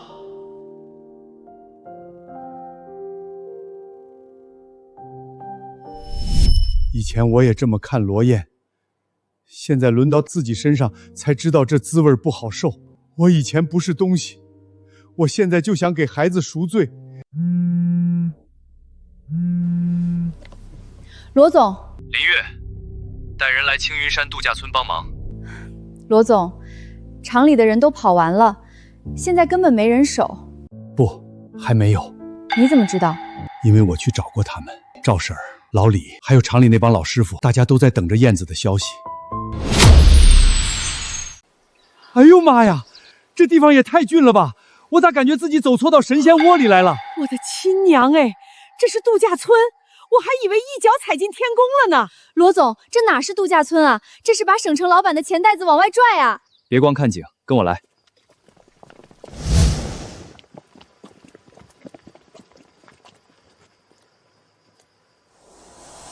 哎呦，这不是人参吗？咋跟萝卜似的往外冒啊？这么多老参啊！这哪是药田，这是钱地呀！这灵芝咋长得跟锅盖一样大呀？这山药都快长成精了。罗总，这些要是让省城那些老板看见，肯定得急疯了。罗总，这么多名贵药材，手续没问题吧？1个月前就办好了，该有的手续都有。这下谁也挑不出毛病了。联系省城那些老板，让他们过来看看。我马上打。王总，我们这边有一批很特殊的药膳食材，您要不要过来看看？林总，不是我不给面子，现在谁不知道周正盯着你们，我不方便过去。李总，您之前不是一直想找高端药膳食材吗？我们这边现在有现货。我听说你们跟周正闹得很僵，这个节骨眼儿，我还是不掺和了。他们还是怕周正报复，不敢来。该来的总会来，急什么？这人参是真的，给我查一下这个灵泉仙境在哪儿。喂，王总。林总，你们那地方我刚刷到了，地址发我，我现在过去。李总，刚才是我话说早了，那批药材你给我留着，我马上到。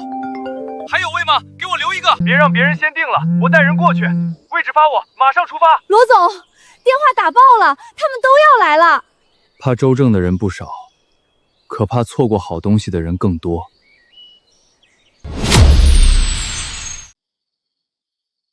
这灵芝也太大了吧！我活了大半辈子，就没见过这么多稀罕东西。我平时也算见过世面了，今天站这儿，咋感觉自己跟土包子一样？罗总，他们都看傻了。让他们看，真东西不怕看。这个山菌我要了，多少钱？你开。凭啥你要？我先看上的。那灵芝给我，我出双倍。我出50万，先拿一批。我出80万，给我留药膳包和黄精。那批天麻我全包了，价格你们别给我争。一个一个来，别挤，先登记。东西可以卖，但不能乱抢。谁要什么，按规矩来。罗总，你定规矩，钱不是问题。对，只要东西给我留住，怎么定都行。刚才那些只是普通货而已。啊，刚才那些还叫普通货？这是人参，这参得多少年份？这东西拿出来卖，罗总，你真舍得？我出300万，300万你也好意思喊？我出500万，800万，这参我要啊！800万，罗总，你把这参让给我，我欠你一个人情。以后省城有事儿，你一句话，用妥省城商超渠道，只要你点头，这参归我。我可以帮您介绍3家酒店，不，5家。都安静。王老板也来了，全国前10强企业的老总，他都开口，咱们不好争了。罗总，这株人参我要了。王老板，这东西大家都看上了，我出1000万。1000万不够，我还可以再加。罗总，我家里人重病卧床，医生说现在就缺这种顶级老参抵命。今天这个人情，我王某记一辈子。人参给你，多谢。到账了，赵勇。林总，周正带了很多人来拆厂子了。周正，他还敢拆你的厂？回厂，兄弟，你放心，我帮你收拾他。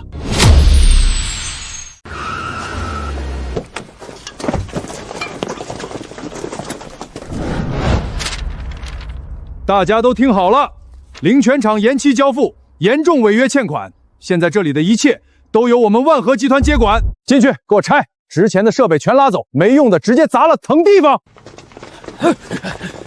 不许动！这是我们的厂子，你们凭什么抢东西？谁敢往前一步试试？凭什么？就凭你们那个罗燕是个彻头彻尾的输家，他躲哪儿去了？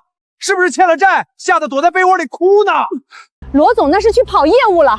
等他回来，有你们好看的。业务？他现在连裤衩子都快赔光了，灵泉已经完了。现在的灵泉姓周。周正，还没到最后期限，你带人强闯工厂，这是犯法。赵勇，你不过是个看家护院的狗，罗燕都快破产了，你还在这笑什么钟？只要我还没倒下，你就别想动工厂一根螺丝。看清楚了。违约金3000万，罗燕拿什么还？他输了货，输了厂，现在除了这一身债，他什么都不是。今天这厂我收定了，还愣着干什么？谁敢拦，就给我往死里打！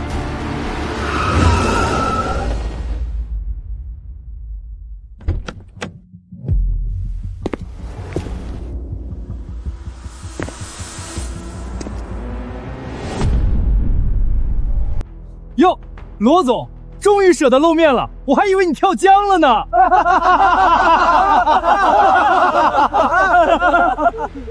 周正，带这么多人在我厂子里闹事，手续带齐了吗？合同、公证处证明、资产抵债书，样样齐全。罗燕，你拿不出那3000万的违约金，这厂子现在就是我的。你的如意算盘可能要落空了，这个厂你没资格接。死到临头还嘴硬，你还有钱赔吗？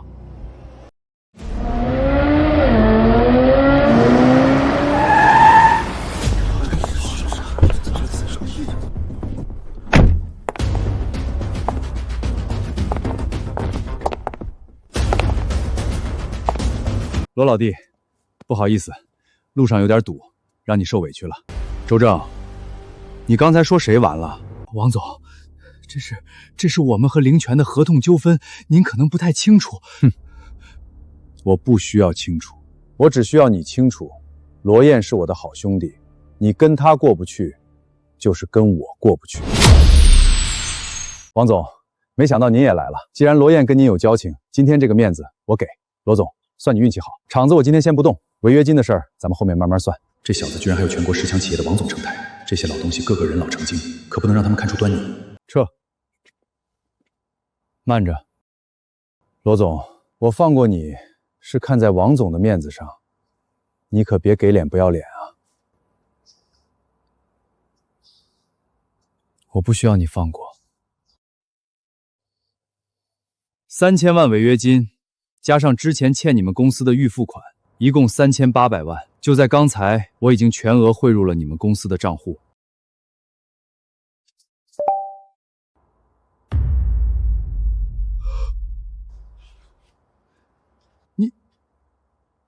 你哪来这么多钱？你不是把剩下的那点家底都拿去省城补货了吗？周正，你记清楚了，现在不是你放不放过灵泉，而是我罗燕放不放过你。罗燕，我没想到你居然真的把违约金打来了，真不知道你这种脑子是怎么干到这种层次的。怎么会有这种白痴？货被我吞了，居然还给我打款。罗老弟，钱留在手里周转才是正道。你这一下把血抽干了，工厂接下来的运转怎么办？而且这家伙做事不讲究，你应该是被他坑了吧？谢谢你了，讲诚信的罗总。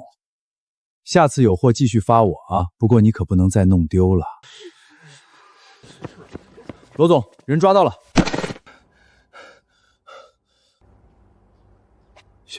小李，罗总，还真让你算准了，这小子想去火车站跑路，被哥几个堵住了。货在哪儿？就在周正城西的那个私人仓库里压着呢。罗燕，什么我的货？我不知道你在说什么。是不是你的货？等警察一查批次号就知道了。周正，这仅仅只是个开始，属于我的东西，我会让你一点一点吐出来。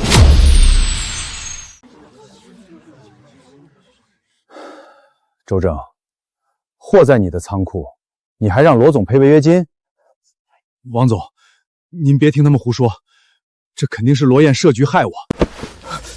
把你知道的都说出来。是周总让我签收的，他说签完就让我离职，还给我钱，让我出去躲一阵。周正，你真不是东西！热烈的马，你们这是把人往死里整啊！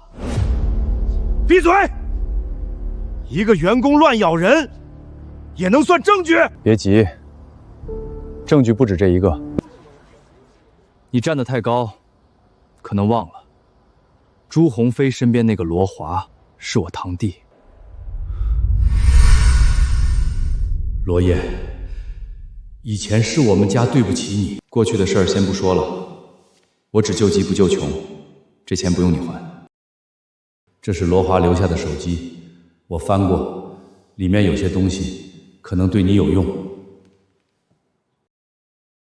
从那时候开始，我就知道你迟早会动那批货，所以送货前，我让人在货里装了定位器。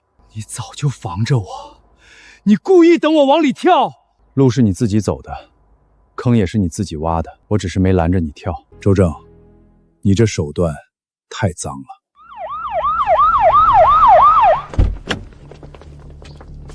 周正，你涉嫌合同诈骗、商业敲诈、恶意侵害企业经营等相关犯罪，现在依法对你进行传唤。不可能！你们凭什么抓我？我是受害人！是不是受害人？跟我们走一趟就知道了。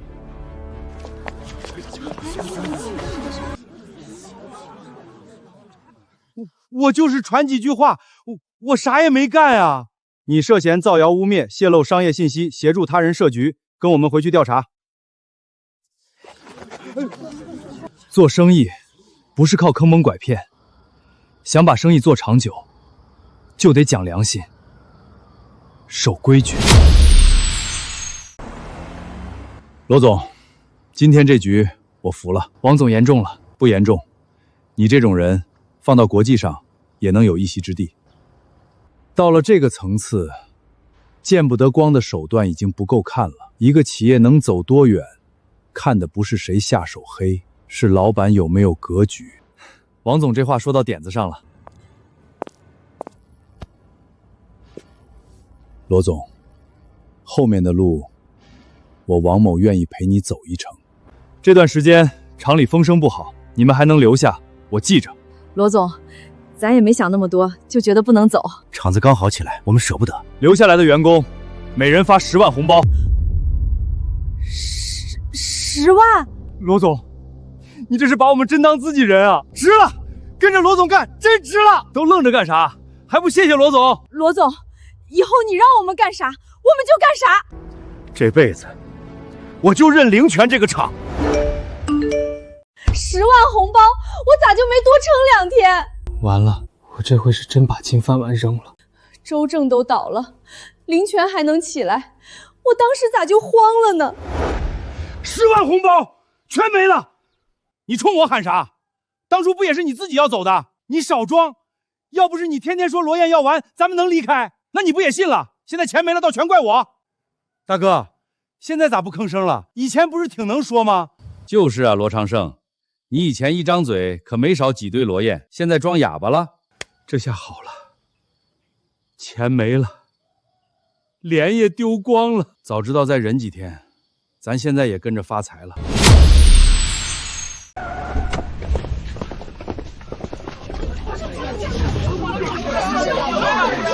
这套房子我要了，多少钱？每天1万，只租不卖。1万就1万，先给我定10天。我也定，给我来20天。药膳套餐给我安排上，价格好说，我要长期名额。先充500万，我充800万，优先给我拍房。罗总，这钱来的也太猛了，我手都快记不过来了。别光顾着高兴，钱收了，事儿就得给人办漂亮。林总，以前是我眼皮子浅，我想回来继续干。我那时候也是害怕，真不是不念厂里的好。罗总，回来求职的人不少，还有几个是当初跑得最快的。能干活的留下，心眼歪的挡外头。人可以回来，要害地方不能让他们碰。明白。兄弟，麻烦你通融，你们罗总是我大侄子。对，我们头期真有急事儿。哎，罗总说了，任何人没有预约不能进。那你帮我们说一声，就说他大伯来了。燕儿，哎呀，可算见着你了。燕啊，之前是我们糊涂，说错话，站错队了。对，都是一时糊涂。现在外头没人要我们，省城那边也没影了，家里日子是真难。你看，咱们毕竟是亲戚，能不能让我们回集团干点活，扫地搬货都行。你们以前不是说跟着周正去省城大公司比跟着我强100倍吗？那不是被猪油蒙了心吗？罗燕，我们真知道错了，你给个机会，我们肯定老老实干。让人咬过一口，再伸手就得看清楚。公司可以给人机会，但不能一遍遍把刀递给背后捅人的人。罗燕，我们可是亲戚啊！有些人不能再放回公司。回去吧。10万红包到账了。这回真是熬出头了，还有新合同，工资又涨了，过年能给家里盖新房了。本来也该有咱一份的，谁知道罗燕还能翻身？还不是你天天说他完了，你少赖我，你不也跟着走了？周正倒了，灵泉集团也算在省城站稳了脚。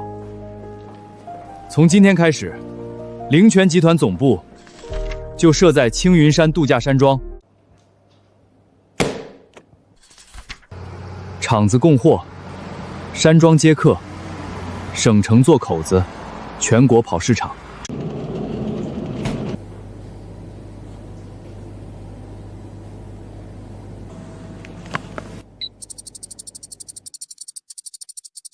以前这些东西只能摆在大老板桌上，现在普通老百姓也能买到，吃得起。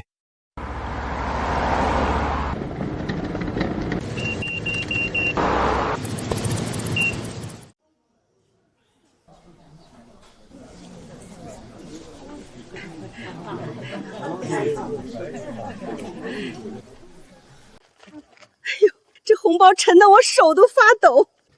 10万，我这辈子没见过这么多钱。我家分了20万，20万，这回孩子娶媳妇的钱有了。以前发工资都指望不上，现在还能分红，这日子真是翻过来了。这钱不是我施舍给大家的，是大家伙一筐果子一车货，一把力气干出来的。阿叶，跟着你干，婶子这心里踏实。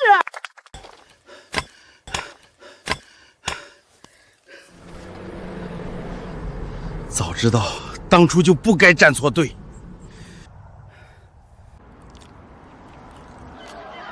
10万、20万，本来我也能有的。哎，你不是罗燕家的亲戚吗？你跑啥呀？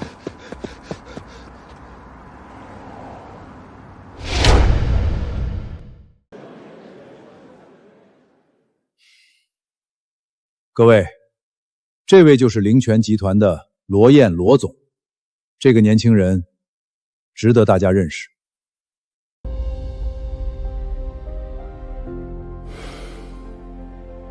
靠王老板牵线，灵泉终于进了全国商超。以前我们是把货送进县城，现在是一车一车往全国发。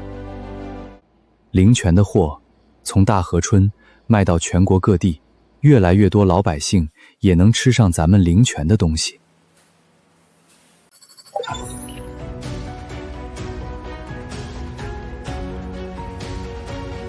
灵泉集团年收入突破上亿，也正式挤进了全国500强。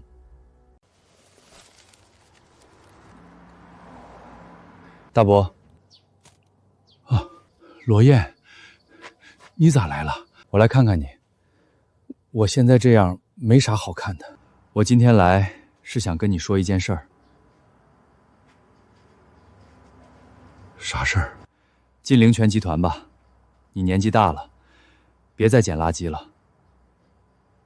罗燕，我以前那么对你，你还愿意拉我一把？你拿出罗华手机的时候，就早已经一笔勾销了。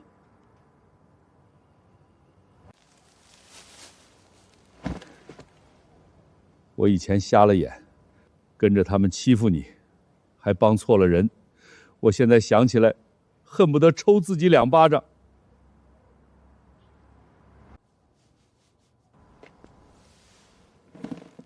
从你拿出证据那一刻，过去的事儿就一笔勾销了。你真不怪我了？我不是六亲不认的人，你能回头，我就给你一条路。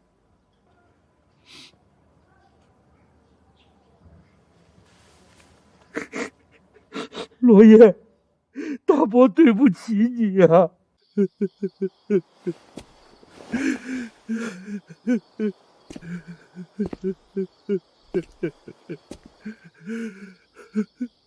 走吧，你和小雨的日子该重新过了。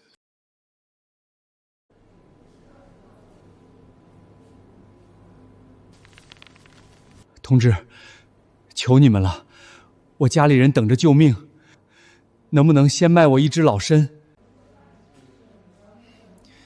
急救药材要登记，还得走流程。这么好的药材还用这种原始方式卖，太可惜了。我不是白拿，我付钱，我真是救命用。医药资源应该进入专业体系，不是靠谁哭得急，谁就先拿。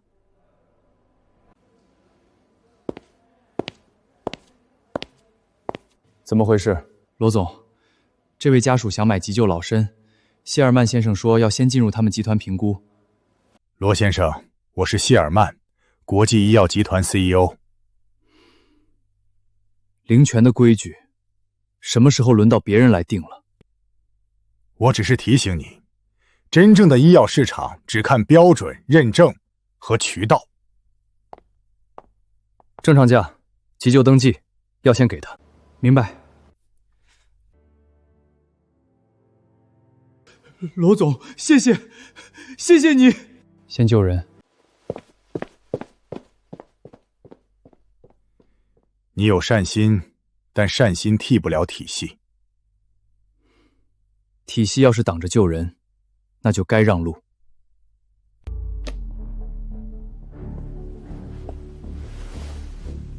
罗先生，我不是来买药材的，我是来帮你把灵泉药材送进国际医药体系。你怎么帮？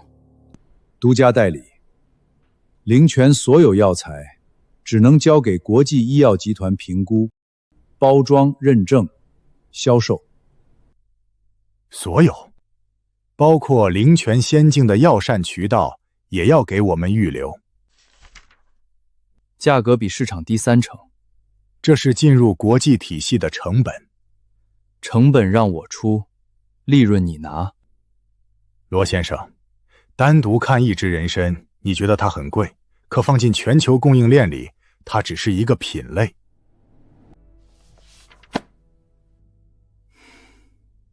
在我这里，药材先是救命的东西，然后才是生意。这句话很好听，但市场不会因为好听就改规则。没有我们的临床背书，没有海外渠道，没有合规团队，你的药材只能停在这里，被人当成猎奇的土特产。救命的东西，到你嘴里就成了土特产。在没有被国际体系承认之前，它只能是。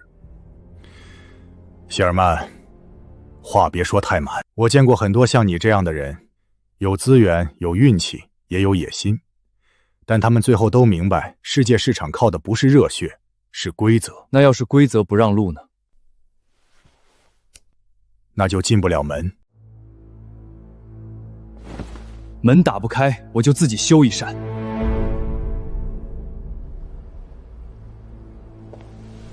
从今天开始，灵德走自己的康养医疗路。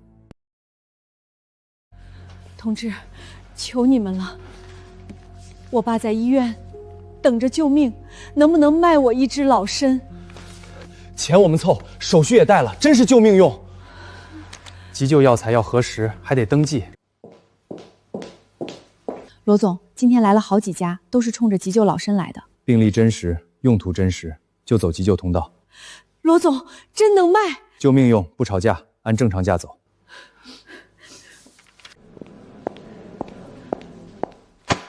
罗先生，我建议今天所有急救药材暂停发放。凭什么？没有国际临床评估，没有统一监管，这些药材直接流向患者，风险很大。可我们等不起啊！医学不能靠着急决定，那我爸怎么办？交给专业机构才是对患者负责。你说的专业机构就是你们国际医药集团？我们可以封存评估，统一保管，统一分配。说白了，就是想抢药。罗先生，你坚持发放，出了问题，灵泉担得起吗？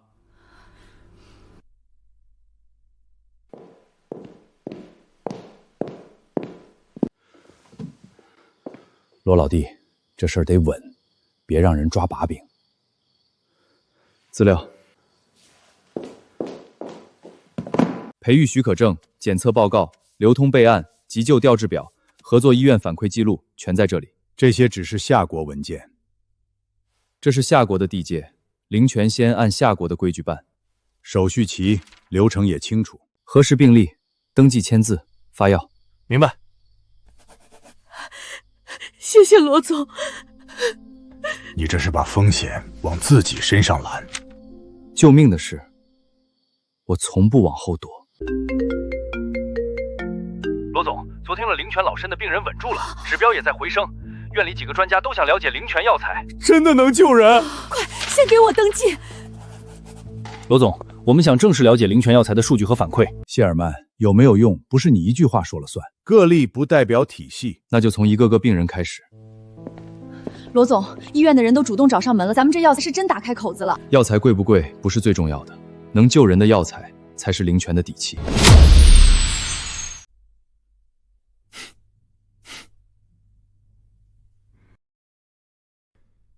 罗先生，我再说一次，交出培育方法，灵泉才能进入国际医药体系。培育方法，这不是要合作，这是要挖根。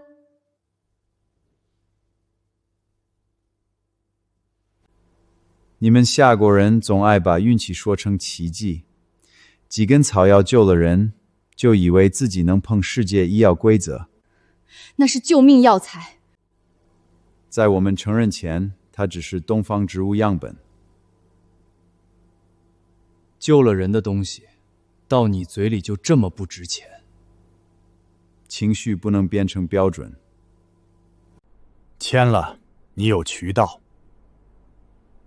不签，你永远只能当一只老鼠，在自己的窝里斗。我不签。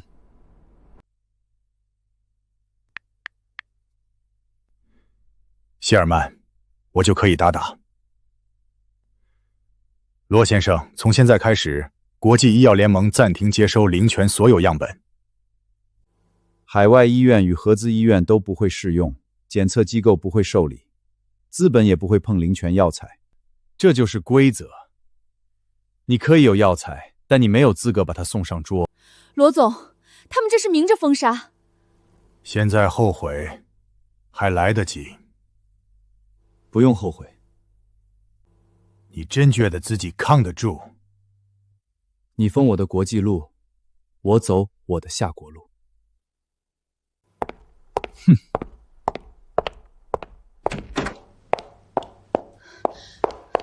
罗总，他们把国外标准一卡，咱们后面怎么办？先不往外求，我们在夏国自己做病例、做检测、做用药流程。你要用真病例和真数据反打他们的标准。嘴上吵没用，拿病人说话，拿数据说话。以前灵泉只想着把好东西种出来卖出去，让大家吃得好一点。可现在我明白了，救命的东西光卖出去还不够，还得有人敢用，有地方可用。他们说没有他们点头，灵泉全境进了国际大门，那我就自己把门修起来。病例、检测、流程一样一样做，别人不认，灵泉就先把自己的底气做出来。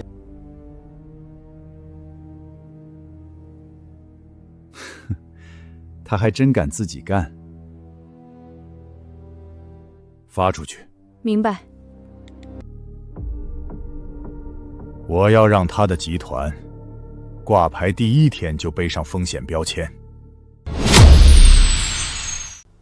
罗总，海外检测机构全都拒收样本了，合作医院也说先暂停沟通。谢尔曼动手了。国际订单也退了3批，对方说风险没解除前不敢碰灵泉药材。这次不是订单的问题，对，他们卡的是标准。你药材再好，他们不认，就进不了国际大门。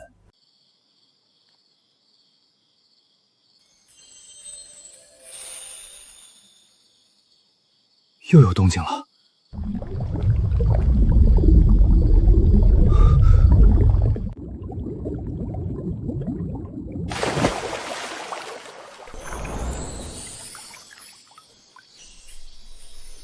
小鲤鱼玉佩要化形了。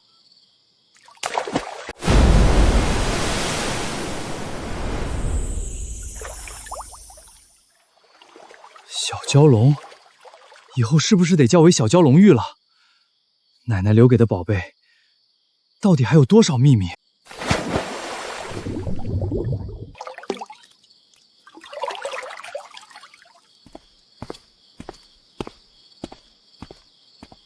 让我看看，这次有什么不一样。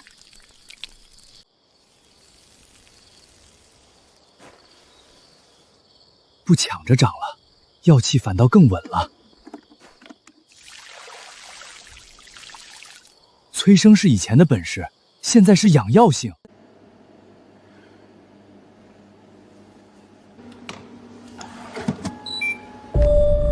罗总，数据出来了，说，有效成分提高了，稳定性也更好了，杂质比上一批还低。最关键的是，不同样本之间的差距变小了，也就是说，这批药材更稳定，更适合做标准化检测。稳定性。对，如果后续数据都这样，咱们就能拿出一套自己的药材标准。谢尔曼卡标准，正好，我就用标准打回去。以前灵泉能让东西活，现在能让药材稳。谢尔曼，你封我的路，反倒逼我把路修宽了。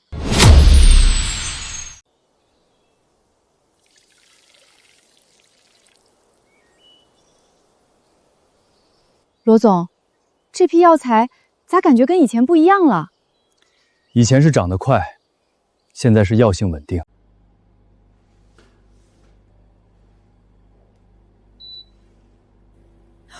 出来了，罗总，数据出来了，咋样？有效成分又涨了，关键是稳定性，几组样本差距小的吓人。小的吓人是啥意思？就是说，这批药材不是一株两株好，而是一大片都好。杂质还更低，副作用风险也降了。罗总，这数据要是拿出去，外面那些专家都得抢着看。整理成报告，一项一项都写清楚。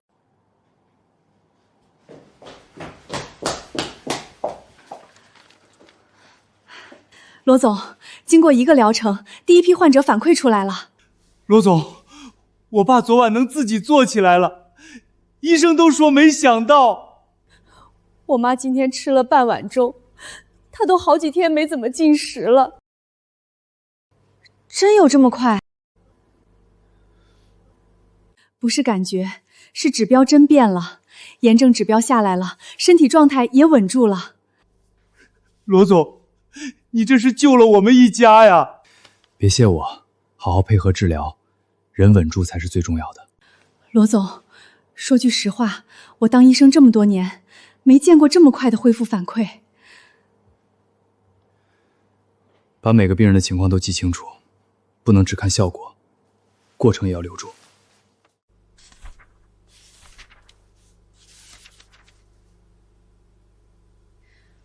罗总，检测数据、康阳反馈、病人记录全都出来了。这回不是咱自己说好，是报告和病人都在说好。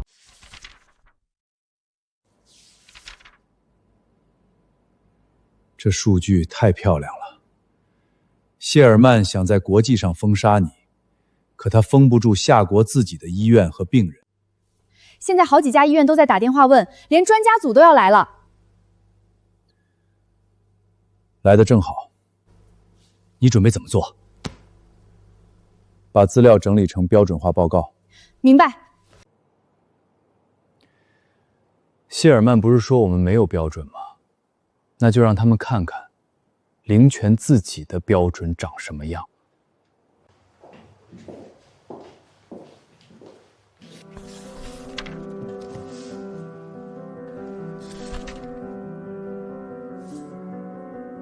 这稳定性，这么多样本都能做到这个水平？是，连续3批都是这个数据。杂质控制也太低了，这要不是亲眼看到报告，我真不敢信。罗总，这批数据还有原始记录吗？全都有，病人记录、检测流程、样本编号，一份不少。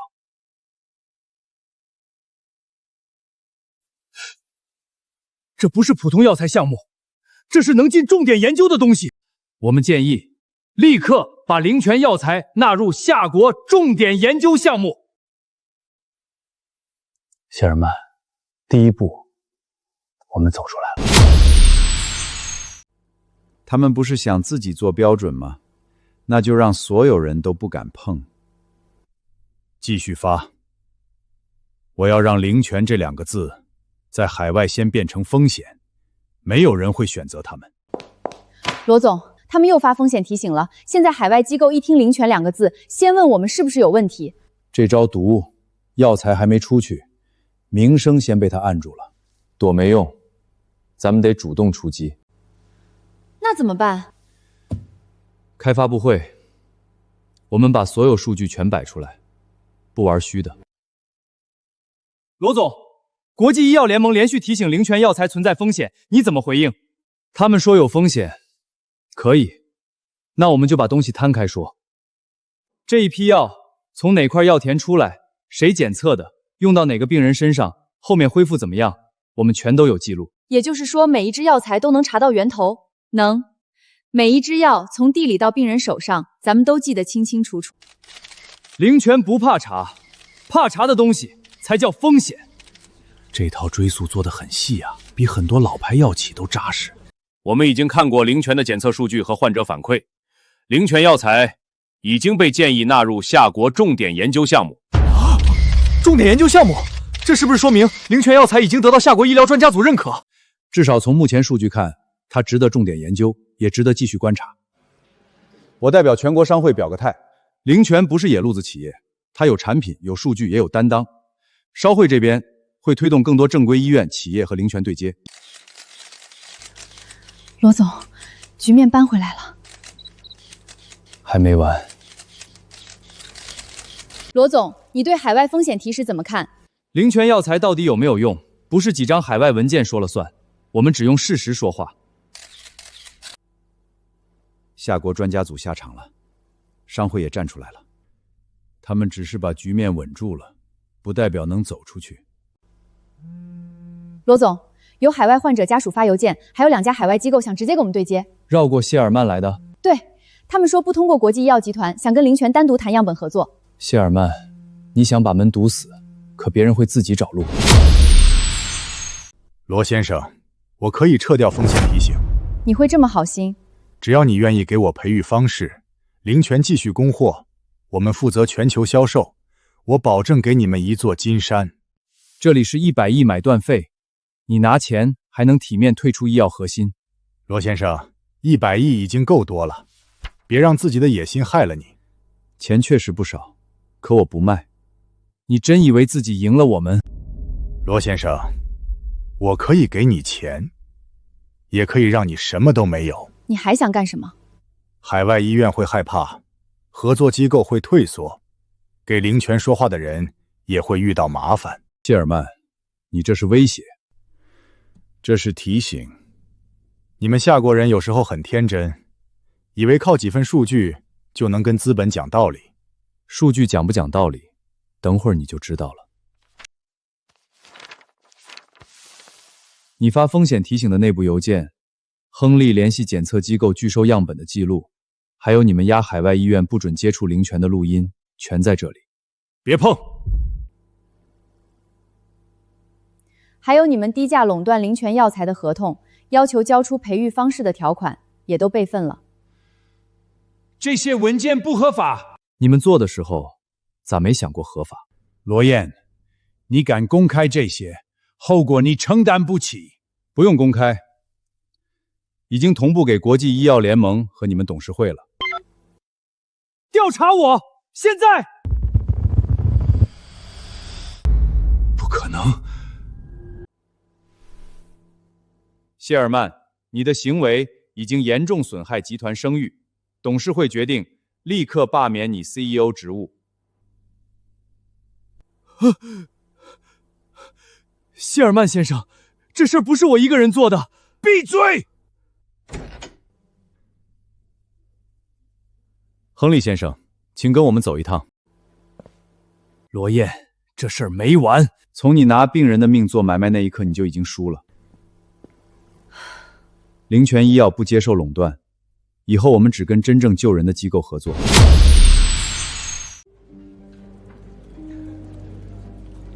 谢尔曼倒下后，堵在灵泉前面的门，强剑一扇来一扇打开了。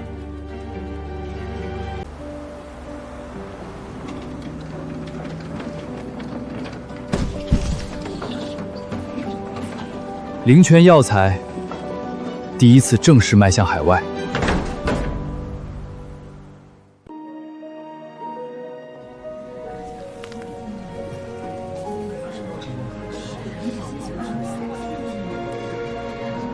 以前是咱们求着外国人看一眼，现在是他们排着队来抢货。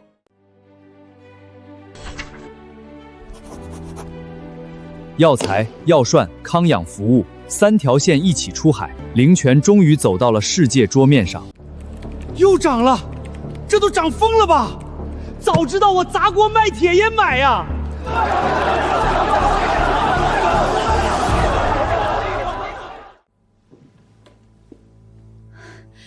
罗总，股价又涨停了，市值又冲上去了。别光看股价，订单和交付更重要。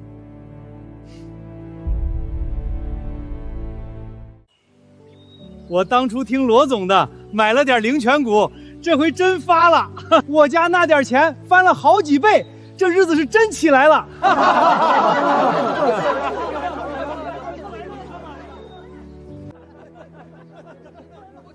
当初我要是信罗燕一会，也不至于混成这样。那时候让你买，你还说罗燕瞎折腾呢。我嘴贱，我活该。灵泉康养医药集团正式进入海外市场，药材膳和康养服务同步出海，多家海外医院与灵泉达成合作，灵泉集团市值持续攀升。业内认为，灵泉集团正在成为全球康养医药的新巨头。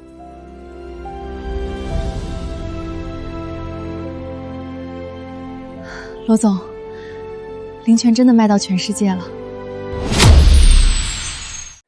这段时间，灵泉集团不仅走出了夏国，还成了全球康养医药领域的新巨头。罗总，很多人都想知道您现在最想做什么？不是在赚多少钱，是把钱用到该用的地方。您这话具体指的是？我准备拿出一笔钱，在全国建200所希望小学，再成立一个灵泉医疗基金，专门帮那些看不起病、托不起的家庭。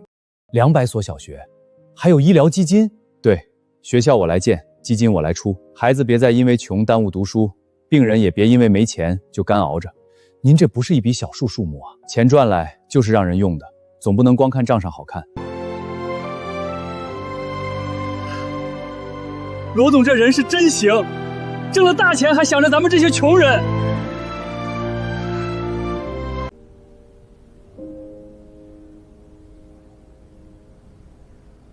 这才叫老板，没忘本儿。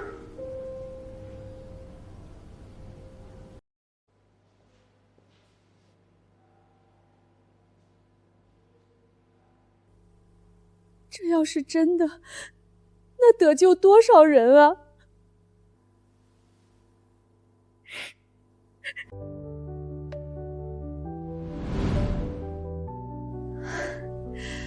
罗总，您这一下全网都炸了。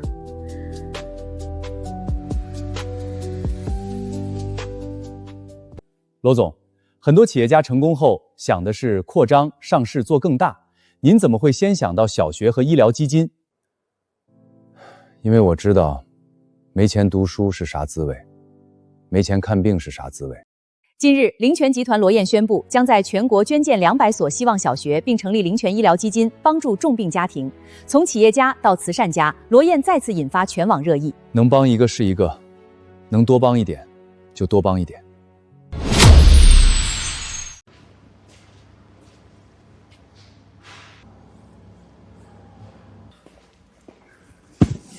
罗叔，歇会儿吧，你这一天都没停。不歇了，罗燕给我这口饭吃，我得把活干明白。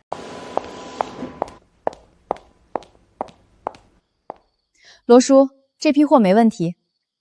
林总，我笨，学得慢，你们别嫌我。踏实就行，没人嫌你。罗华呀，爸现在在灵泉集团上班，日子比以前强多了。罗燕没记咱家的仇，还给了爸一条活路。你在里面好好改，别再想着怨谁。咱们以前做错了，罗燕还能拉咱一把，这份情得记一辈子。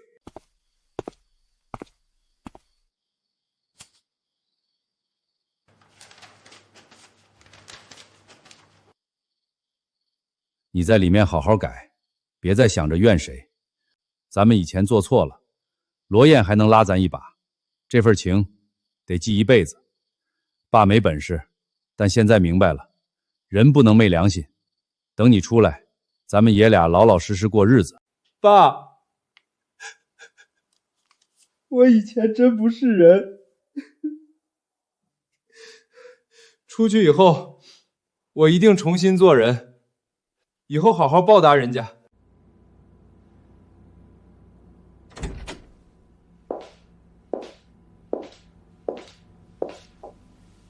罗总，您今天又没吃晚饭。忙完这几份再说。这些我来整理吧，您歇会儿。你也忙了一天。我习惯了，以前是您一个人扛，现在好歹还有我。这一路辛苦你了。我不怕辛苦，我怕您什么都不说，什么都自己撑着。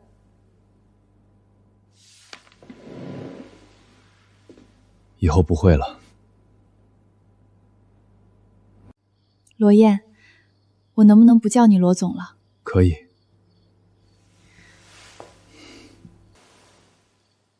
我陪你走到今天，不只是因为工作。还挺害羞。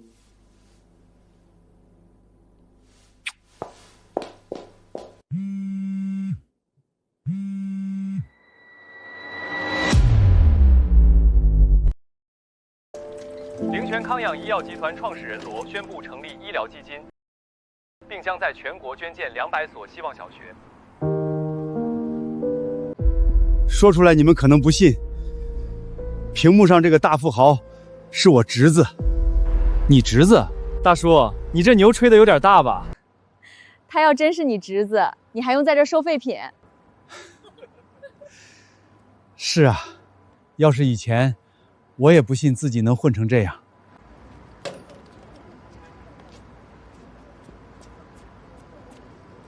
不是大富豪的书吗？还捡瓶子啊？你侄子那么有钱，咋不接你去享福？我以前好吃懒做，张嘴就占便宜，谁听了都烦。人心是我自己伤透的，怪不了别人。大叔，喝口热的吧，看你跑一天了。不用，我给钱。不要钱，顺手的事儿。谢谢。那人真是你侄子啊？是我侄子。以前我看不起他，嫌他穷，笑他送外卖没出息。现在想想，没出息的是我。大叔，还吹你侄子呢？不吹了，人家有今天，是人家一脚一脚走出来的。我以前懒够了，也坏够了，往后这口饭，我靠自己挣。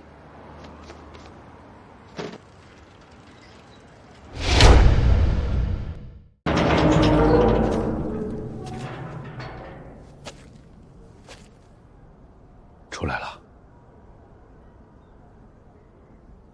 爸，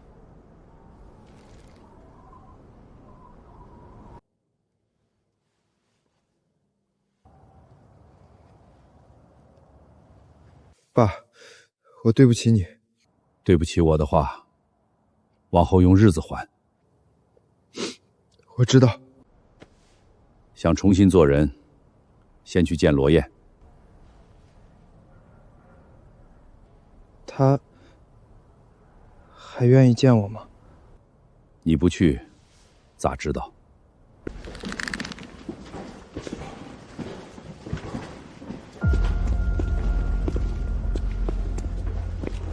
罗燕，我来给你认错。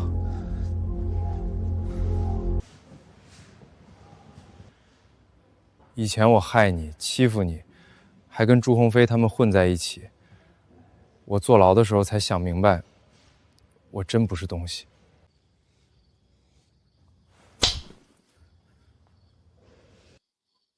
你要是不原谅我，我也认。巴掌不用打给我看。想改，就拿事儿证明。仓库普通工从搬货开始，干不了，现在就走。我干，我啥都干。在这里，没有谁欠你，活干好，饭就有；活干不好，照样走人。我明白。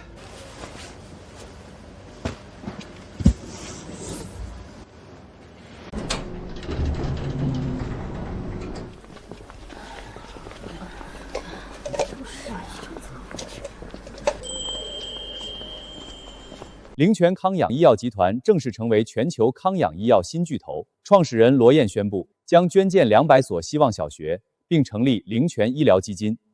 这个罗燕也太厉害了吧！年轻有钱，还做善事，这种男人谁嫁给他谁享福啊！娇娇，你咋了？没事儿。我知道没钱读书是啥滋味，也知道没钱治病是啥滋味。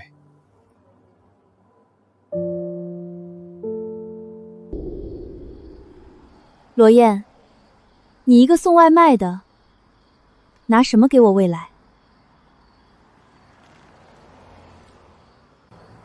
我会努力的。努力有什么用？穷就是穷。别再找我了，我不想跟你一起过苦日子。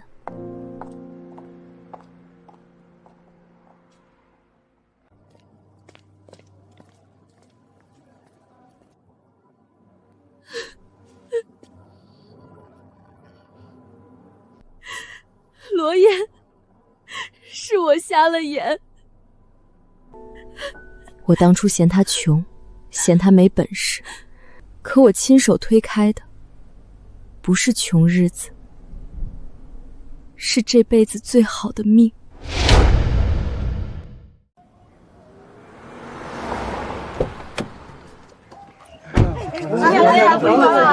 阿燕回来了，现在该叫罗总了吧？在咱村里，他就是咱们的阿燕。咱村现在可不一样了，家家都有分红，孩子也能上好学校。以前出去打工都怕说自己是灵泉村的，现在不一样，腰杆都硬了。日子是大家一起干出来的，没有你带头，哪有今天啊？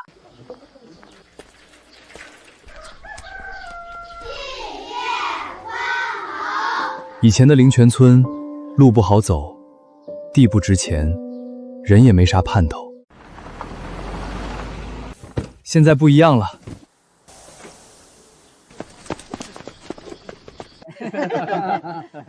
地还是那片地，可日子变了，人心也亮了。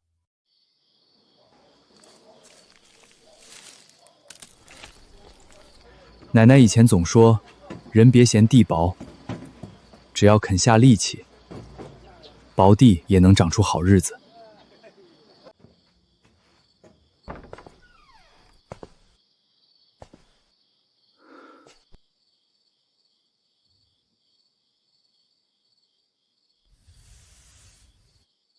奶奶，我回来了。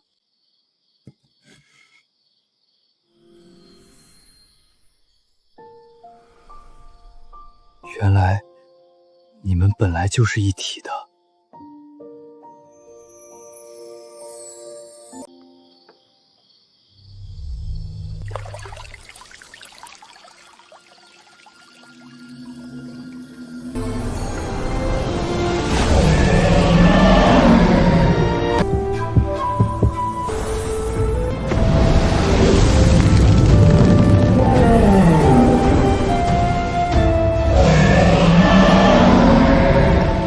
燕儿，记住，人别嫌地薄，地薄不可怕，人心薄才可怕。只要心正，守得住根，啥日子都能过起来。奶奶，我记住了。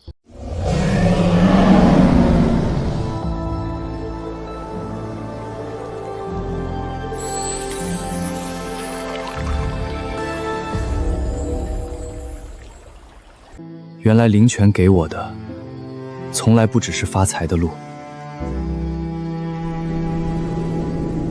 他给的是守住这片土地，带大家一起过好日子的根。